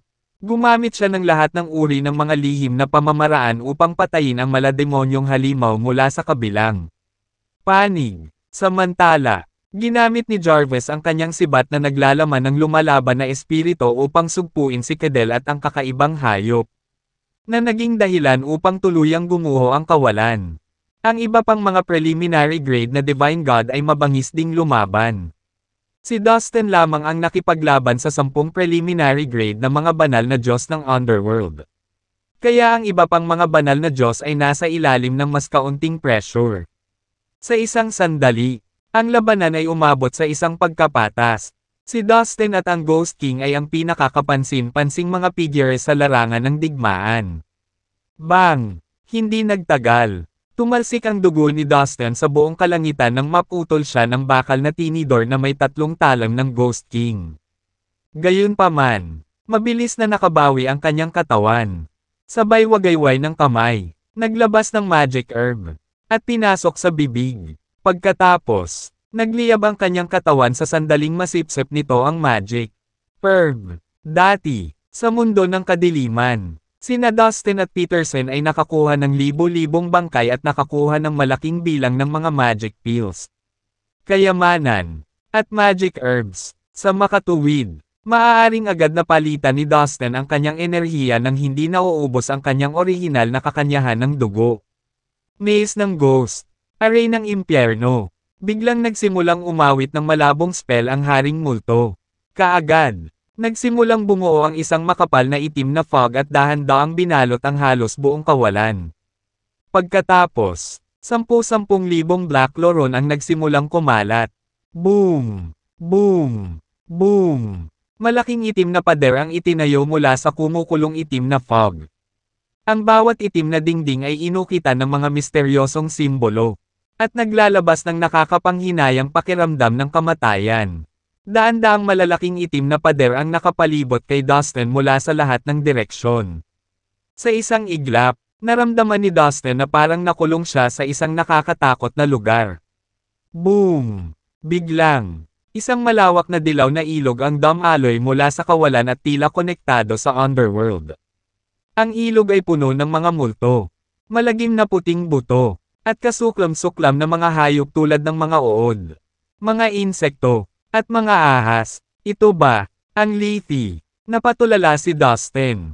Ayon sa mga alamat, pagkatapos mamatay ang isang tao, kailangan niyang dumaan sa mga pintuan ng impyerno at dumaan sa daan patungo sa underworld. May isang ilog, na tinatawag na Lethe, na matatagpuan sa dulo ng kalsada, at ang underworld ay nasa kabilang panig ng ilog. Sa sandaling iyon, biglang lumitaw ang isang tulay na batong arko sa ilog na puno ng mga labi ng aswang. Tumawid ito sa ilog, kung saan nakaupo sa tabi nito ang isang matandang babae na may malagim na aura. Siya ay payat at kulubot, at ang kanyang mga ngipin ay malapit ng malaglag. Oo, this is the Lethe. Soon, you will be reincarnated, sabi ng matandang babae habang pinandilatan ng masama si Dustin na may kasamang ngiti. Ang boses niya ay sobrang nakakatakot at nakataas ang buhok. Humph! Tumigil ka sa paglalaro. Ngumisi si Dustin. Biglang may sumulpot na mata sa noo niya. Ito ay ang mata ng Ghost Demon Sister. Mula nang lumakas ang kanyang lakas, ang Eye of the Ghost Demon Sister ay naging mas malakas din. Bakas ng malamig na liwanag ang biglang sumilay sa matandang babae. Lumalabas na ikaw ay walang iba kundi isang hugis tao na figure na pinalapot mula sa batas ng kamatayan. Bulong ni Dustin sa sarili. Sa sandaling pumasok ka sa Lethe, makakalimutan mo ang iyong nakaraang buhay. Malakas na sabi ng matandang babae. Boom! Boom! Boom! Ang ilog ay nagsimulang maging magulo, at ang tubig nito ay umaakyat sa langit. Haha! Ang bastos mo, Dustin! I refine kita this time. Umabot sa tenga ni Dustin ang tawa ng 10 superior elder mula sa underworld. Nakita ng maraming nilalang na lubusang nilubog si Dustin ng isang makapal na itim na fog. Hindi nagtagal, nawala siya ng walang bakas. Nako, nakulong si Dustin sa isang kakilakilabot na hanay. Inakala ni Peterson, Morphe, at ng iba pang mga banal na Diyos na may masamang mangyayari. Sa sandaling iyon, sa mundo kung saan naroon si Dustin, isang malawak na eskarlate na ilog ang nakapalibot sa kanya. Nilamon ng rumaragas ang tubig ang kanyang katawan at nagbuga ng batas ng kamatayan na bumabalot sa kanya. Di nagtagal, sinubukan siyang dalisayan nito sa isang pool ng dugo. Umupo si Dustin na naka-cross-legged at inilabas ang kanyang kapangyarihan sa batas upang labanan ang marahas na agos. Boom! Boom! Boom! Biglang nahulog ang dalawang napakalaking kamay ng multo mula sa langit at hinawakan siya. Ano ba? Gulat na bulalas ni Dustin. Ang mahabang espada sa kanyang kamay at ang lumilipad na espada na umiikot sa kanyang katawan ay naglaslas sa hangin. Gayunpaman, sa lugar na ito, ang kanyang mga paggalaw ay tila mahigpit na pinaghihigpitan. Puff! Wala pang isang galaw. Tuluyan ng nagkapira-piraso ang katawan ni Dustin. Boom! Boom! Boom! Bumaha ang ilog patungo sa sirang katawan ni Dustin. Ang kanyang katawan ay nabasa sa ilog at natangay ng malalaking alon. Sa kabutihang palad, ang espiritual na puno at ang espiritual na dragon ay naprotektahan ng mabuti ang kanyang espiritual na kaluluwa. Kaya ang kanyang espiritual na kaluluwa ay lumutang sa ilog ng ligtas at maayos. Haha, durug-durug na ang katawan ni Dustin. Sa lalong madaling panahon, ang kanyang espiritual na kaluluwa ay mawawasak din. Pagkatapos, sa wakas ay mawawala na siya sa 3,000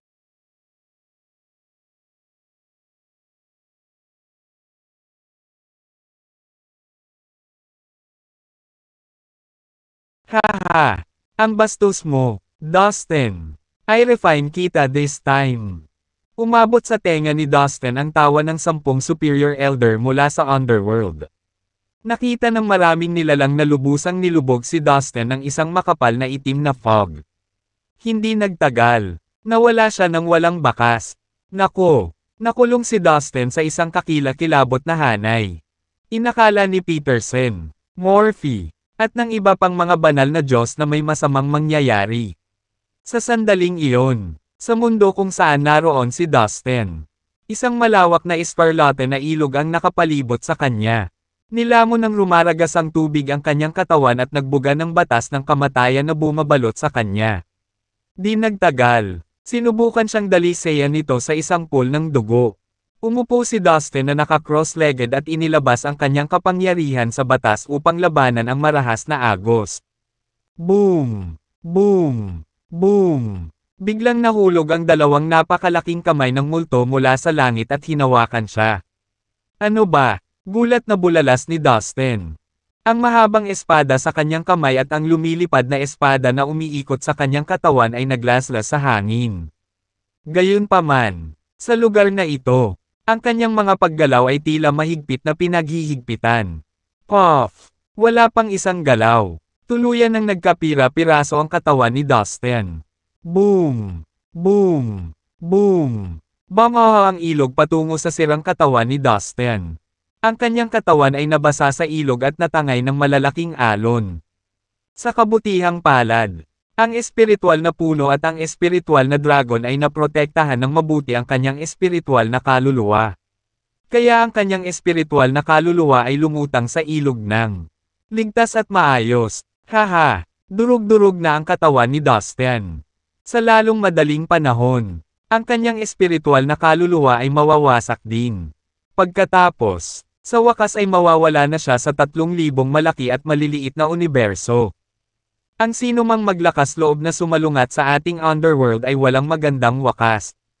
Tulad ni Dustin, ang matagumpay na tawa ng 10 nakatataas na matatanda ng underworld ay umalangaw-ngaw sa magulong kawalan at kumalat sa buong 3,000 malaki at maliliit na universo.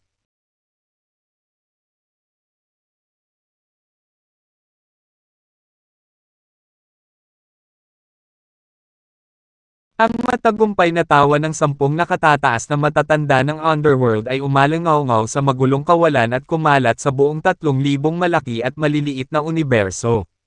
Naniniwala sila na tiyak na mamamatay si Dustin. Kaya ipinagmamalaki nilang ibinalita ang resulta ng labanan. Ano? Mamamatay na ba talaga si Dustin?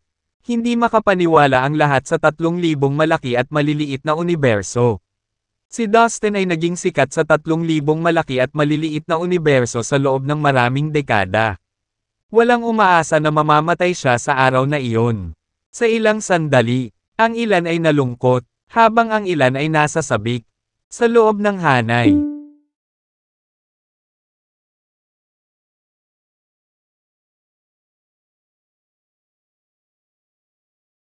Sa loob ng hanay. Ang mga sirang laman at buto ni Dustin ay lumutang sa ilog at dahan-daang pinadalisay ng batas ng kamatayan. Sa sandaling iyon, sa isang iglap, Sa magulong kawalan, kumikidlat at kumulog. Ang nakakatakot na aura ng kulog at kidlat ay bumalot sa buong magulong kawalan. Napakabilis ng lahat ng nangyari. Ito ay isang kakila-kilabot na eksena. Ang buong magulong kawalan at lahat ng mga espasyo sa malapit ay lumubog. Teka, anong nangyayari? Ang Heavenly Doom ba? Sa sandaling iyon, hindi mabilang na mga nilalang ang natigilan. May makakalusot ba sa Heavenly Doom? Ngayon, boom, boom, boom. Isang nakakabinging dagandong ang umalangaw-ngaw sa kalangitan. Na para bang ang mga maling kalisya ay hinihila at itinutulak ng mga makalangit na Diyos. Umalingaw-ngaw mula sa malayo ang nakakapanibagong tainga na bagyong may mapang ipong presyon. Tulad ng marilag na kapaligiran bago ang pinuno ng lahat ay bababa mula sa kailaliman ng kalangitan. Ang madilim na kalangitan ay naliwanagan paminsan-minsan ng hindi mabilang na mga kidlat na kasama ng mga nakakatusok na ingay ng dumadagandong na kulog. Ang nakakasilaw na kidlat at ang umuusbong na mga kulog ay marahas na gumalaw sa lugar na ito ng magulong kawalan. Ito ang siyam na kulay na thunderbolt. Bulalas ng isang banal na Diyos sa mahinang boses. Sa malawak na dagat ng kidlat. Nakita ang mga kulog na may siyam na kulay sa gitna ng dagat ng kaguluhan. Nag-flash sila doon paminsan-minsan upang bumuo ng isang gusot na web. Kasing kapal ng dragon ang bawat isa sa kanila. Ito ang hypothesizing doom. May isang taong magiging banal na Diyos. Ang bawat banal na Diyos sa larangan ng digmaan ay agad na alam kung ano ang mangyayari nang makita nila ang siyam na kulay na thunderbolt. Ang biglaang thunderstroke doom sa kanilang harapan ay nagpahiwatig na may isang taong lalagpas sa Heavenly Doom at magiging isang banal na Diyos. Tingnan mo, papunta ang mga thunderbolt na iyon kung saan nilubog si Dustin ng itim na fog. Sasailalim na ba si Dustin sa apotheosizing doom? Magiging Diyos ba siya? Paano ito posible? Kahit na si Dustin ay napaka-talented. Siya ay napakabata pa. Paano siya magiging isang banal na Diyos sa murang edad? Napatingin ang lahat sa kumpol ng nakakatakot na mga kulog dahil sa gulat. Mahirap para sa ilan sa kanila na paniwalaan ito. Bagamat karamihan sa kanila ay nahulaan kung sino ang sasailalim sa apotheosizing doom. Pagkatapos ng lahat, karamihan sa mga tao doon ay mga Diyos na Diyos. Gayunpaman, si Dustin ang tanging exception. Kung mayroong isang tao na malapit nang masira ang Heavenly Doom at maging banal na Diyos, malamang ay si Dustin iyon. Hindi pwede. Ang munting bastard na iyon ay nakulong sa isang nakakatakot na hanay. At ang kanyang katawan ay nagkapira-piraso. Ngayon ay dinadalisay na siya. Paano magiging posible para sa kanya na magkaroon ng pagkakataong masira ang Heavenly Doom at maging isang banal na Diyos? Ang 10 superior elder mula sa underworld ay sabay-sabay na umungal. Ang isa sa mga nakatataas na elder ay labis na nag-aalinlangan na gumamit siya ng isang lihim na pamamaraan upang maipakita ang eksena sa loob ng hanay sa harap nila. Upang ang lahat ay masulyapan ng malinaw kung ano ang nangyayari doon.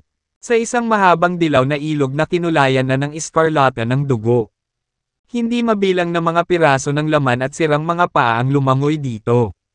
Lumutang at lumubog ang mga labi ng isang bangkay kasabay ng pag-agos ng ilog. Ang mga labi ng bangkay ay nagbigay ng aura na pamilyar sa lahat ng mga Diyos. Ito ay ang aura ni Dustin. Lahat ng divine gods ay nakatingin sa nagkalat na laman at buto ni Dustin na lumulutang sa ilog sa kalituhan. Paano masisira ni Dustin ang hypothesizing doom sa ganoong kalagayan? Nagtaka sila. Ang bawat isa sa kanila ay nanlaki ang kanilang mga mata upang tingnan ng malapitan. Biglang may nangyari sa mga laman at buto na lumutang sa ilog. Ang mga labi ng bangkay ay nagsimulang sumikat ng isang nakakabulag. Gininto ang liwanag. Unti-unti, nagsimula silang magtipon at pagsamahin bilang isang buo.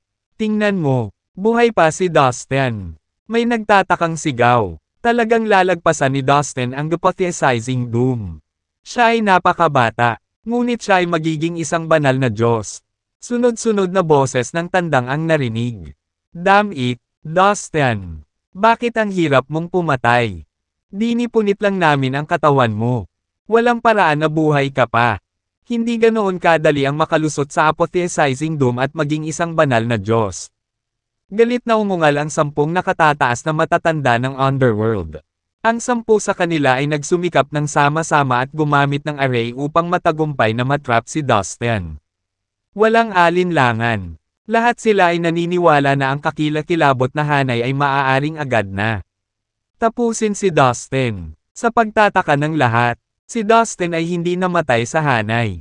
Sa halip, nagkaroon siya ng pagkakataong sumailalim sa apotheosizing doom at maging isang banal na Diyos. Lahat sila ay nakaramdam ng labis na pagkaagrabyado at galit. Arg!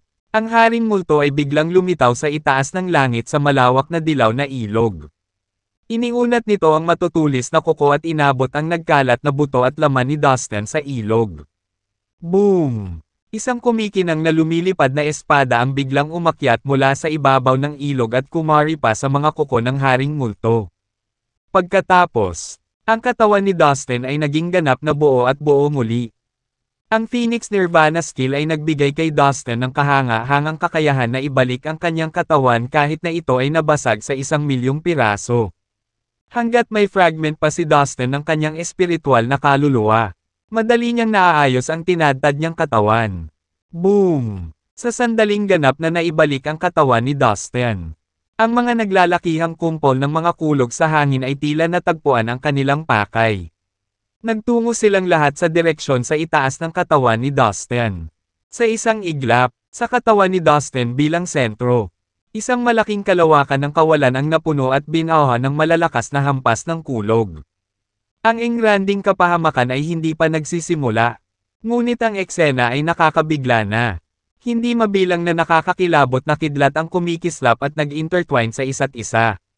Ang bawat isa sa kanila ay tulad ng isang makinang na shooting star na dumating sa malawak na magulong kawalan at nag-iwan ng maraming daloy ng nagniningning na ningning. Pagkatapos, isang kamangha-manghang eksena ang nangyari sa sumunod na sandali.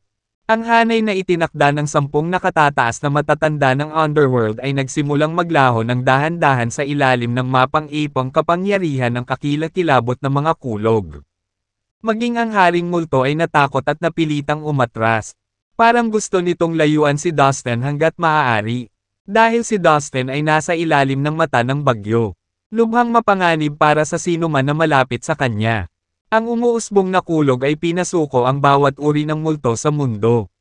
Sa partikular, ang Thunderstroke Doom, na nabuo sa pamamagitan ng pinakamataas na batas ng paliwanag sa pagitan ng langit at lupa, ay lalong makapangyarihan at maaaring magdulot ng nakamamatay na pinsala sa lahat ng masasamang nilalang. Damn it! Bagamat naunawaan ng 10 nakatataas na matatanda ng underworld ang napakalaking kapangyarihan ng mga kumpol ng mga kulog, hinimok pa rin nila ang haring multo na patayin si Dustin. Matagal na nilang inaasam na tapusin si Dustin sa lahat ng paraan. Gayunpaman, sa ilalim ng nagbabantang puwersa ng Thunderstroke Doom, ang Ghost King ay hindi nang ahas na lumapit kay Dustin. Sunod-sunod itong umatras at tuluyang lumayo sa gitna ng mga kumpol ng kulog. Sa wakas ako ay magiging isang banal na Diyos. Kalmadong nakatayo si Dustin sa ilalim ng dagat ng kulog. Ang kanyang mga damit ay nagliliyab laban sa malakas na puwersa ng mga kulog. At ang kanyang mahabang buhok ay lumipad patungo sa direksyon ng magulong hangin. Hindi naman siya natakot. Sa kabaligtaran, siya ay puno ng espiritu ng pakikipaglaban at determinadong sumailalim sa apotheosizing doom. Boom! Maraming mga kulog ang umuungal na parang napakalaking halimaw. Isang nakakasilaw na liwanag ang biglang kumislap upang pagsiklab ang buong magulong kawalan. Ang eksena ay naging mas at higit na nakakagigil. Mayroong hindi lamang siyam na kulay na thunderbolt, kundi pati na rin ang magulong thunderbolts. Ang apotheosizing doom na ito ay kakaiba. Oo. Ito nga, ngunit ito rin ang pinakamapanganib. Hindi lahat ay kayang tiisin ito. At karamihan sa mga tao ay agad na namamatay sa ganitong uri ng apotheosizing doom. Ang mga banal na Diyos na naruroon ay hindi napigil ang mapasigaw sa pagkamangha.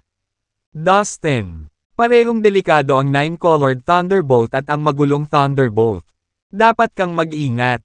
Malapit ka nang dumaan sa isang tadhana ng kaligtasan o kamatayan. Subukan ang iyong makakaya upang masira ito. Dapat mabuhay ka. Peterson, the Taoist ancestor, ay hindi napigil ang lunukan ang kanyang laway upang mabasa ang kanyang lalamunan nang tumingin siya sa mga kumpol ng nakakatakot na mga kulog sa kawalan.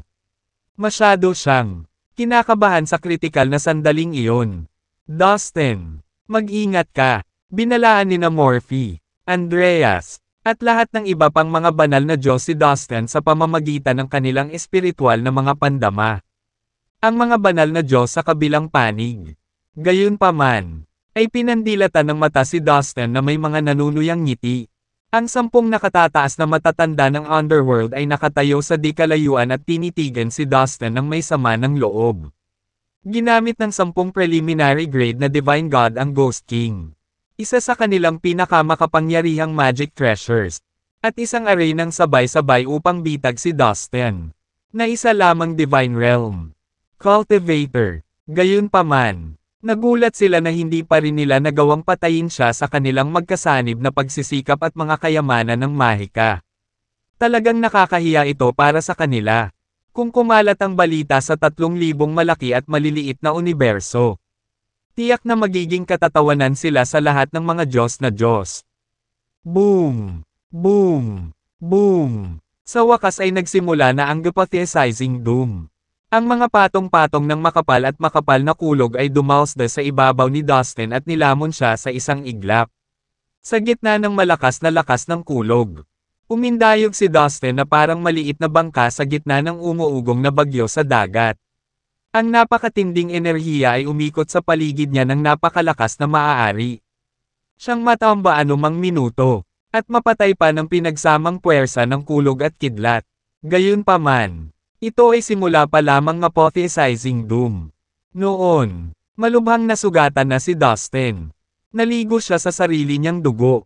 At nabasag ang sariling laman at buto sa buong katawan niya. Arg! Halika na. Hindi ako natatakot sa'yo. Itinaas ni Dustin ang kanyang ulo at nagpakawala ng nakakatalam na dagandong. May hawak siyang espada sa kanang kamay at kinuyam ang kaliwang kamay. Ang kanyang buong katawan ay kumikinang na.